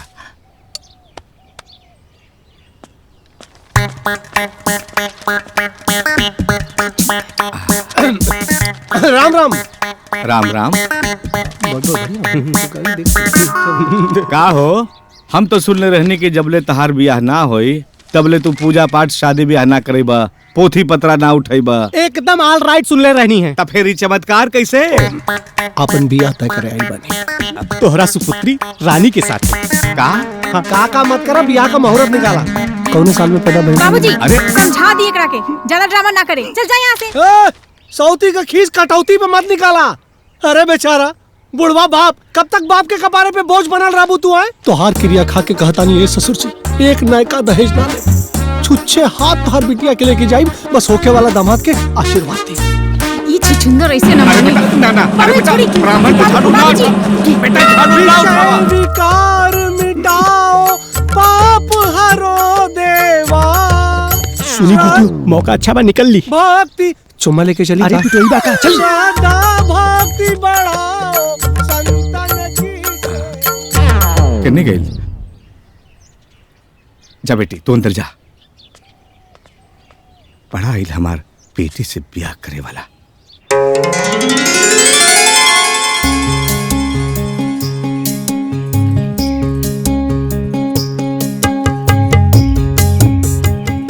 वाओ, जैसन सोचले रहनी बिल्कुल वैसने हो रहल बा। रस्मो रिवाज, गांव के कल्चर ग्रेट बा। घर के नौकरानी सासू माँ के फर्ज अदा करत आनी। Thank you God. नमस्ते बहुरानी। अरे ई का करत आनी? आपके पत्नी हमरा सासू माँ के फर्ज अदा करत आनी, फिर आप हमार ससुर जी जैसन बानी।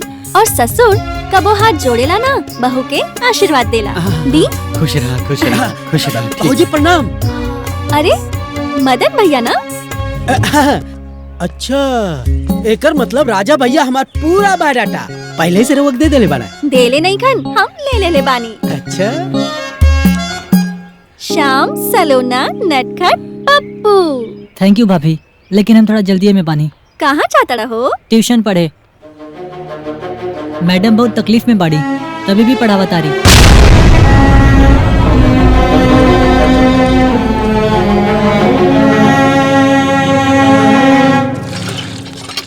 मिस, राजा भैया आइल बाड़े। अच्छा, कहाँ? यहाँ ना घरे बाड़े। कैसन बाड़े हो? ठीक बाड़े, पर उनका साथ एगो शहरी मैम आइल बाड़ी। कैसन भी आओ? आपसे अच्छा नहीं खी। चाहे वो जैसन भी हो पप्पू, ओकर किस्मत हमरा से बहुत अच्छा है। तभी तो हमार जान के अपन जागीर बना ले। पप्पू, हम राजा से एक बार मिले की चाहते हैं। कहाँ मिल सकेंगे? प्लीज। दौलत के नशा आदमी का हैवान बना देला।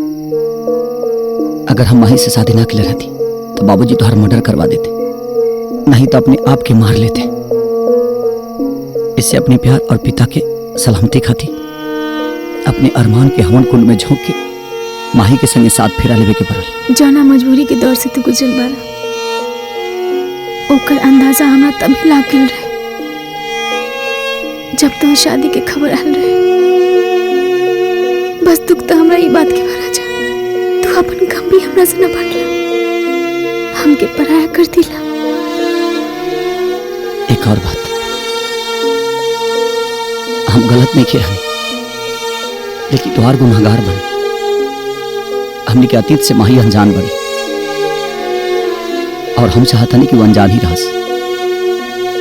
उनका कुछ पता ना चले।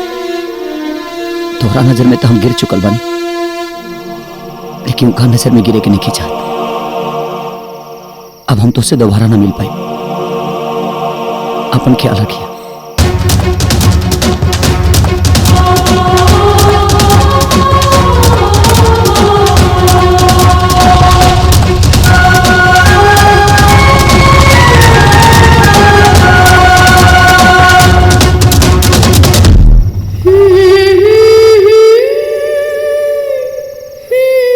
जिंदगी बड़ा अजीब तेरा इम्तिहान है, इतना भी दूर मत कर उसे, वो तो मेरी जान है।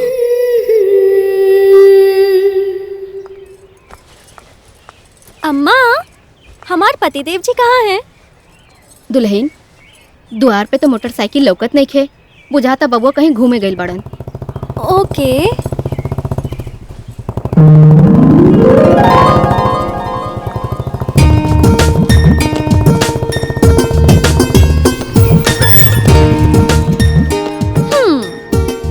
लगता है आपको याद नहीं कि हम यहाँ हनीमून मनाने आए हैं, और हनीमून में हस्बैंड और वाइफ हमेशा साथ में रहते हैं। कहाँ देखतानी हो? चलिए हम क्या अपन गांव के बाग बगीचा खेत खलिहान सब घुमाइए, चलिए। ठीक है।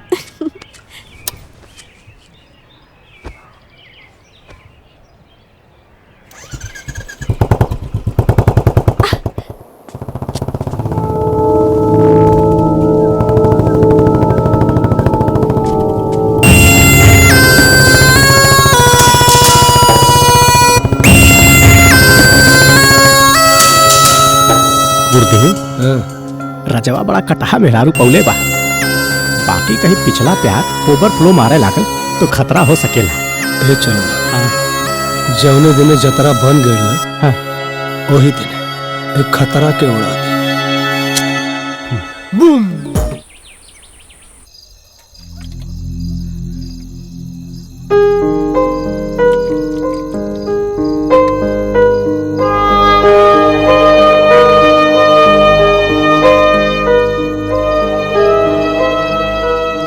के समझल बहुत मुश्किल बा।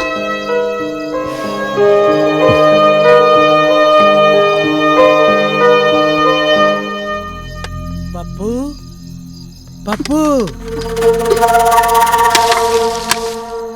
अरे बहुरानी, अनारे में क्या करता रू? बत्ती जला दी। ना ना, ऐसा नहीं ठीक बा। अच्छा अच्छा ठीक बा। पप्पू,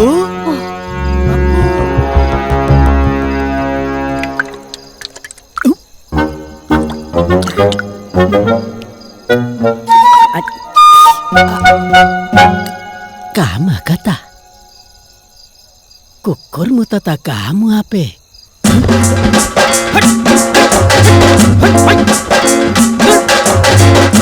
सरौ मुआ मुता तड़ा हो रे। क्या करता? बक।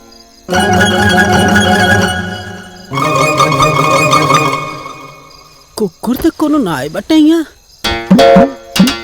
तू करहल।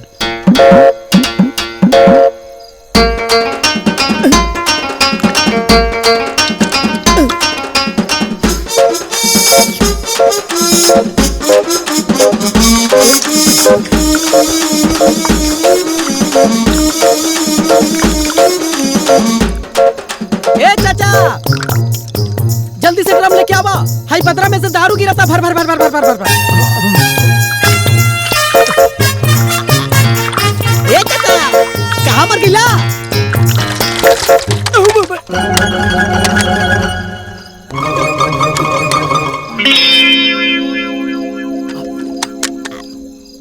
ए चाचा रहे दा।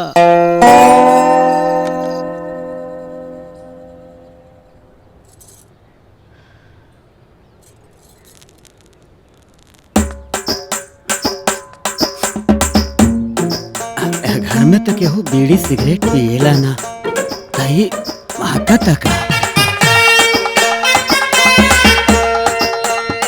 रानी ऐसे क्यों बीड़ी सिगरेट पिए था का?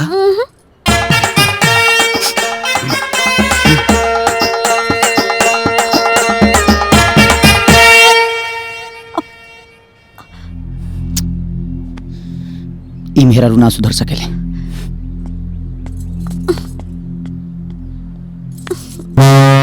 अरे हे भगवान, कब वो ऊपर से दारू बरसावा तारो, अब कब वो ऊपर से सिगरेट। भगवान तू ना।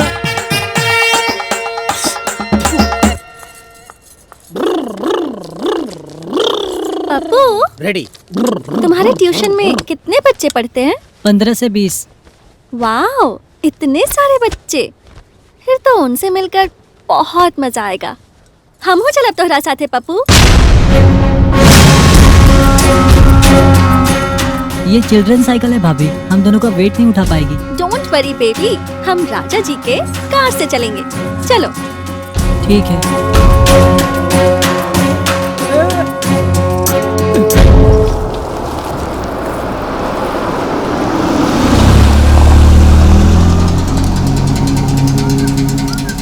ले चलो।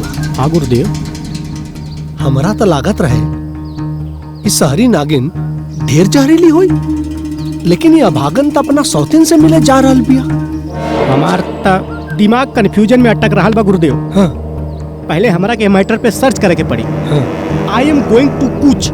ए गुरुदेव, हाँ। हम जाता नहीं रहुआ का करब? अरे 8-10 सीन हो गए यार, आरती ना गौनी। हम तो आरती गाई। ठीक बा, हम जाता नहीं रहुआ आरती गाई। ओके।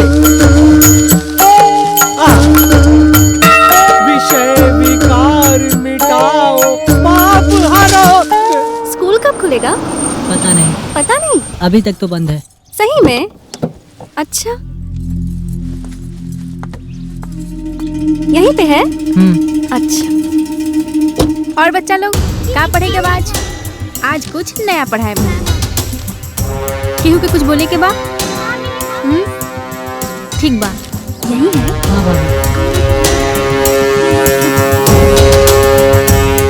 हाय बच्चा लोग। हाय। हम पप्पू के भाभी जी हैं। हमें बच्चों के साथ समय गुजारना बहुत अच्छा लगता है, अब इसीलिए यहाँ चले आए हैं।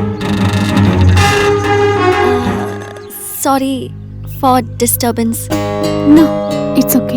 हम बच्चों के लिए ना कुछ गिफ्ट्स लाए हैं, बांटते? Thank you so much.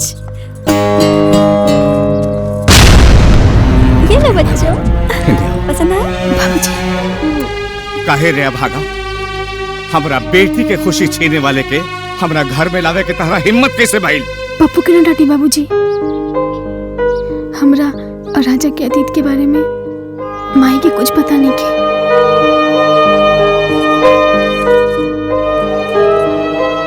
ओकरा बच्चा से बहुत लगाव बा, शायद यही खातिर आइल बाड़ी। मिस एकदम ठीक कहता नहीं। चलो पप्पू।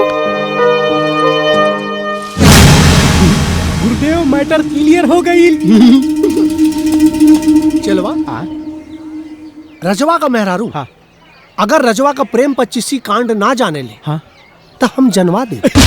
गुरुदेव, घर परिवार में आग लगावे के रउआ तो पीएचडी कैले बानी नु। दुश्मनी में जीत वही कहोले, हाँ, जे दुश्मन के चैन से ना जिए दे। अभी तू समझ ले कि रजवा का उल्टी गिनती शुरू। टकाटक टकाटक टकाटक बहुत हो गया। राजा जी जाता नहीं खेत में खाद छिटे। ए वक्त में कहाँ जाता नहीं? हाँ? पागल।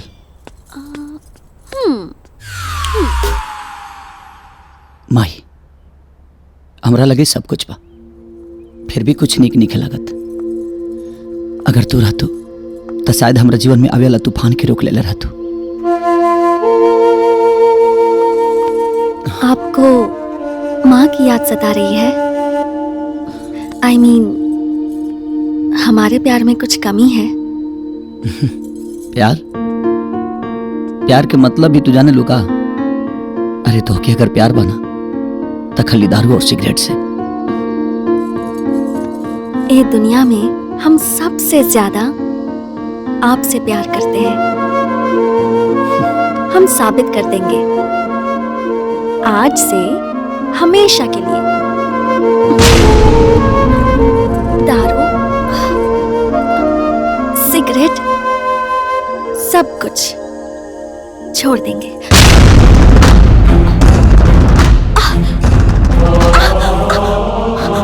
का भाई?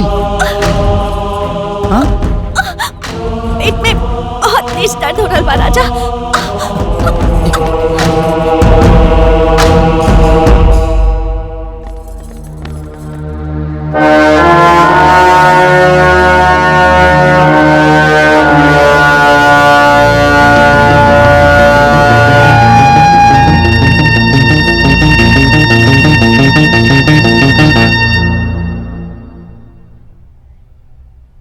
तू ठीक बाड़ू ना? हम ठीक बानी।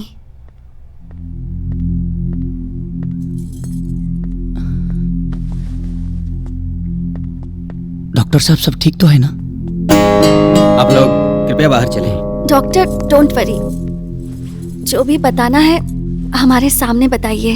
अगर बर्दाश्त कर सकती हो तो सुनो।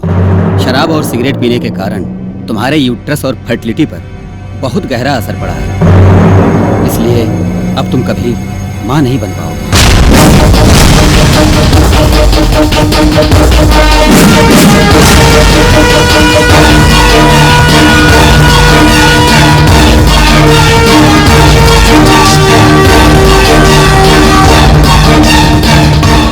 I have to go. Excuse me.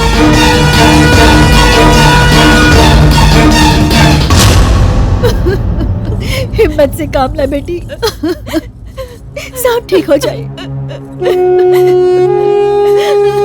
कुछ ठीक नहीं होगा मम्मा। ना कुछ ठीक नहीं होगा। हम कभी मां नहीं बन सकते, नहीं बन सकते।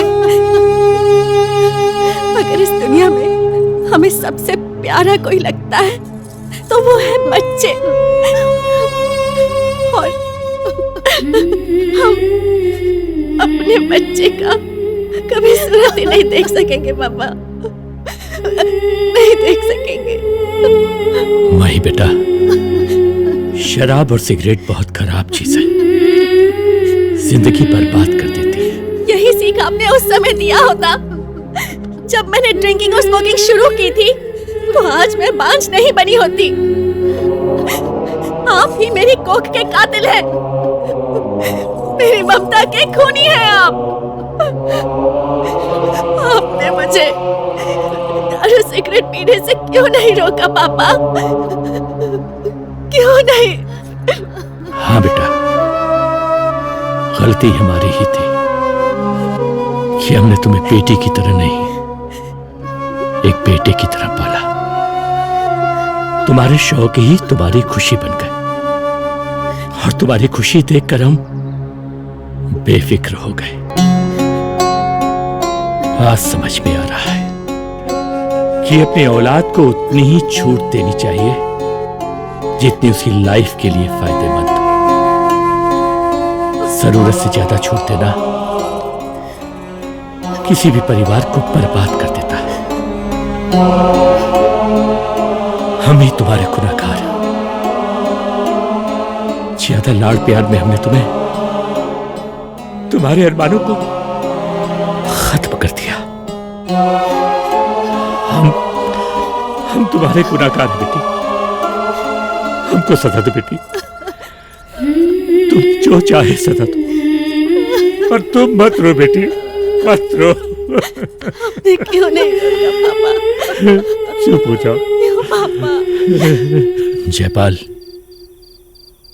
आज तक हम अपने बेटी की आंख में कब्बों आंसू न निकले। लागत है कि हमरे लालन पालन में कोई कमी रह गई। अरे हमरा के अपने ऊपर शर्म आवता। अरे हमरे साथे साथे तोरे खानदान का भी कुलदीपक पूछा गई। दौलत के दम पर खुशियां खरीदे वाला और बेचे वाला अक्सर कंगाल हो जाए। हमरा से ज्यादा किस्मत खराब रहुआ सबके बा।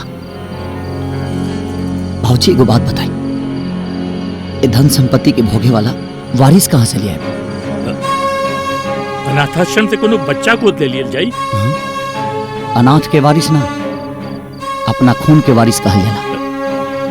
लेकिन जब हमार बेटी माई बनिए ना सकेला तो खून की बात कहाँ से आ गई? वो आएगा पापा। मैं कभी माँ नहीं बन सकती, लेकिन मेरे पति तो बाप बन सकते हैं ना। मतलब? मैं अपने पति की दूसरी शादी कराऊंगा।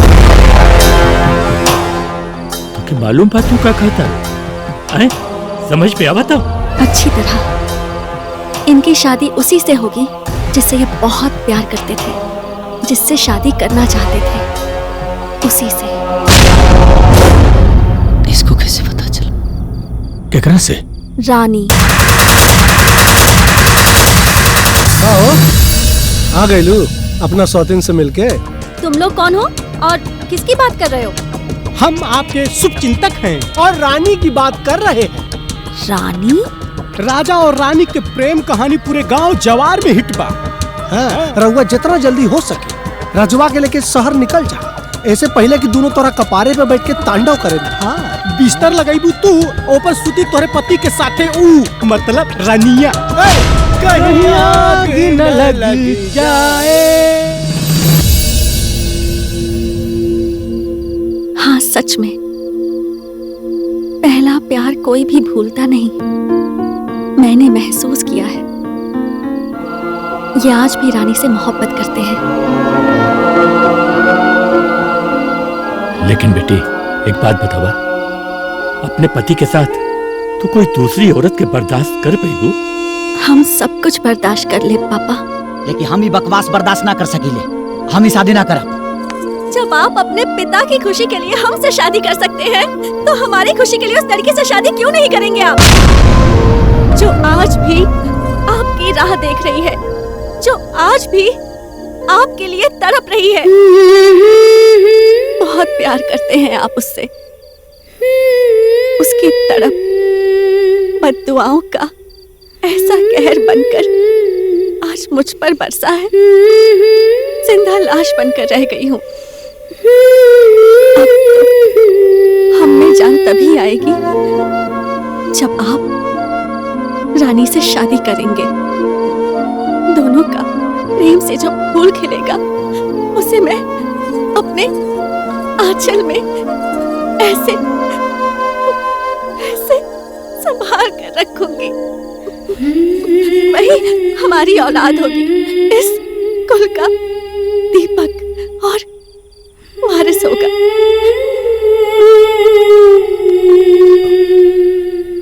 जैसन तोर मर्जी बेटा। बाबूजी, छौना लेके के घरे जाके ओकरा पाप करुआ बेइज्जत कैनी, ओकरा के जान से मारे के कोशिश कैनी, उ शादी खाती कैसे राजी हुई? हमने देखा है कि रानी के दिल में आपके लिए बेपनाह मोहब्बत है। और रही बात उसके पिता की, तो ससुर जी, आप अपने बेटे की खुशी के लिए उनसे माफी नहीं मांग सकते? बताइए ना बाबूजी, बताइए, अपने बेटे के लिए माफी नहीं मांग सकते?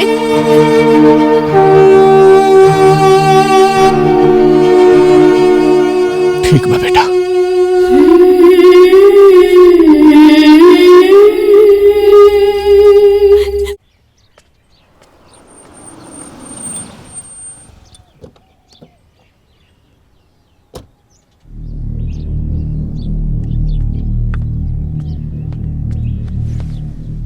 आपन औकात से बढ़ के पुतोह पा गई नी, वो खुशखबरी देवे आइल बानी कि आपन बेइज्जती करावे।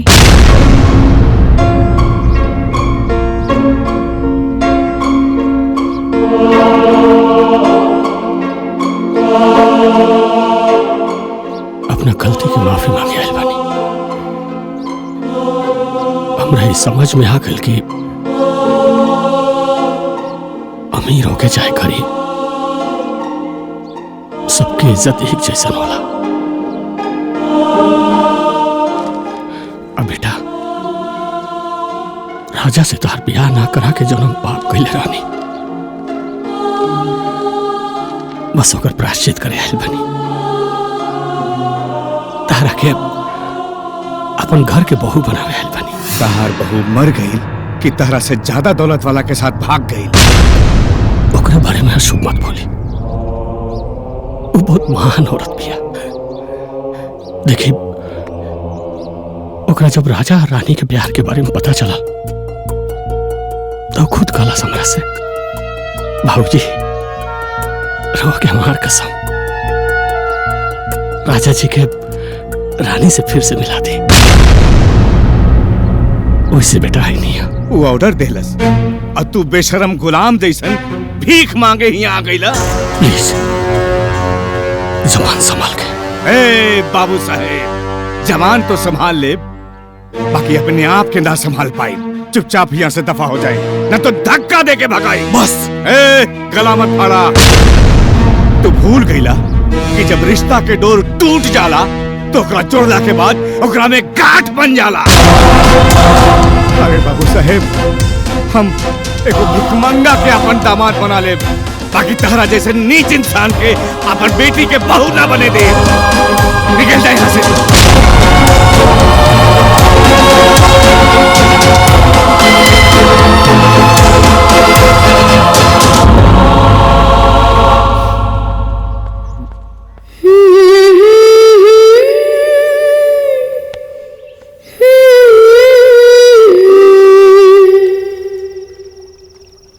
माही बेटा, आपन निर्णय तो तू सुना दे, पर एक बार भी हमनी के बारे में सोच लू।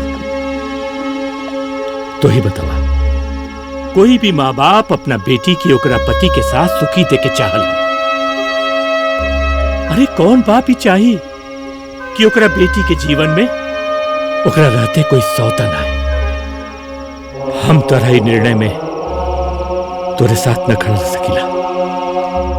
आगे तो हर मर्जी। माही, पापा सही कहा ताड़े। एक बार ठंडा दिमाग से सोच ला, कहीं ऐसे ना होके कि एगो तूफान रोके खातिर तू बहुत बड़ तूफान के बुलावा ताड़ो। हम फैसला कर चुकल बानी।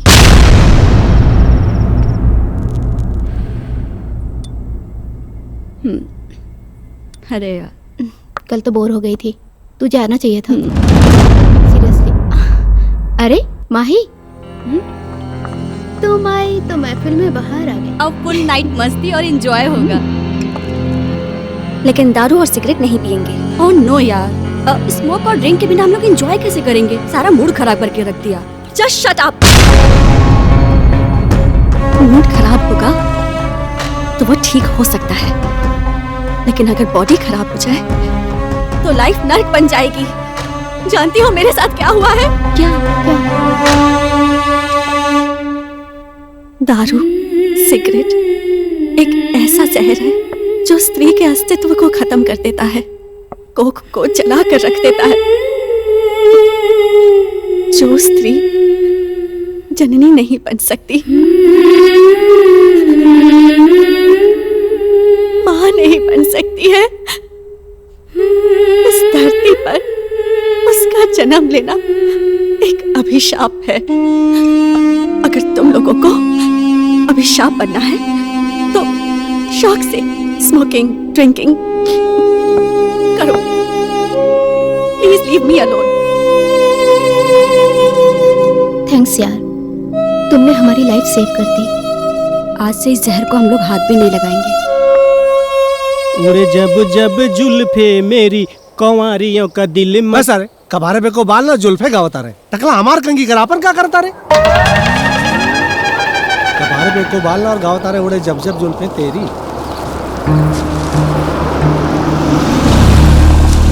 ये गुरुदेव, राजवक मेहरारू राउर ससुरारी जाती है।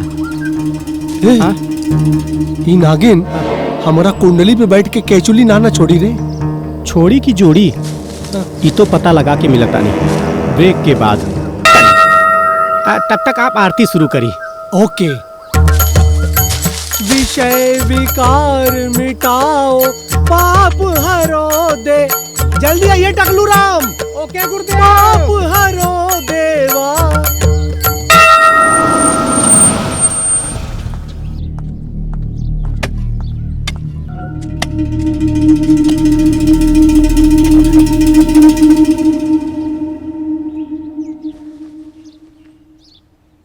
आज संडे है, बच्चा कुल पढ़े ना बिलसन। आज हम बच्चों से नहीं, आपसे मिलने आए हैं दीदी। दीदी? हाँ, राजा हमारे पति हैं, लेकिन वो आपका पहला प्यार है और पत्नी से बड़ा पति का प्यार होता है।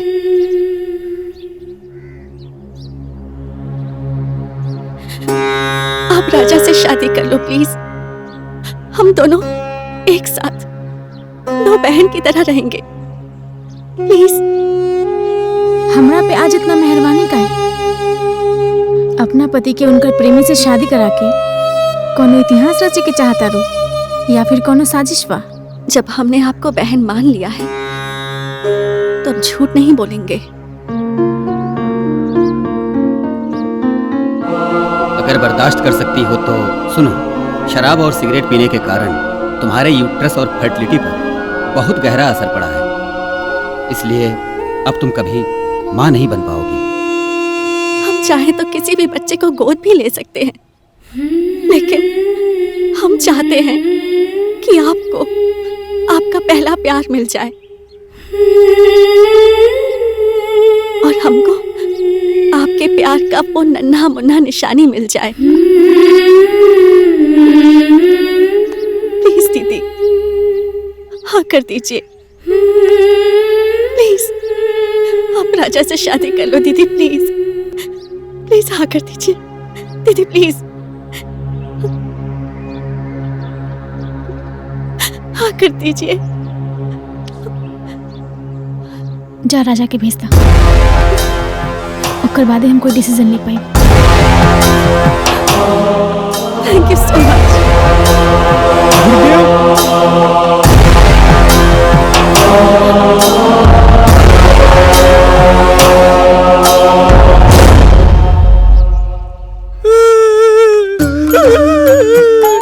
हम बर्बाद हो गए नी रे, चलवा तबाह हो गए नी रे। अरे वो मेहरारू कौना धातु का बनल बिया रे, अपने जियते अपने मर्द के बिया दूसरा लड़की से करावती है। तो सब गलती रहुए के बानू। कवन जरूरत रहे रजवा को रानी के प्रेम प्रसंग बतावे को करे मेहरारू से? अपने पैरे में तो खुदे कुल्हाड़ी मरवा ले बानी। का प्रभु, रड़ुआ मर जाइब का हो? ये गुरुदेव, रउआ के तो हम रड़ुआ ना मरे देव। रउआ इतना हैंडसम बानी, स्मार्ट बानी, ड्रेसिंग बानी, राउर का लुक बा। अरे रानी न सही तो रिया सही, रिया न सही तो बीना सही। विषय विकार मिटाओ। चुप रही महाराज। विषय विकार मिटाओ जब देखे तब शुरू हो जाली। सॉरी। Thank you. विषय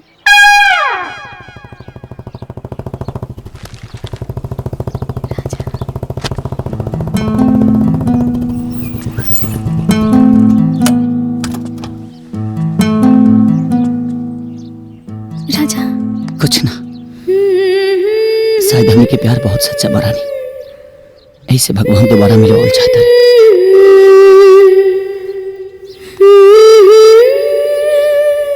ये बेरा हमारा नर राजा के भरत आई नो। जरूर आई। राजा की आएगी बारात।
है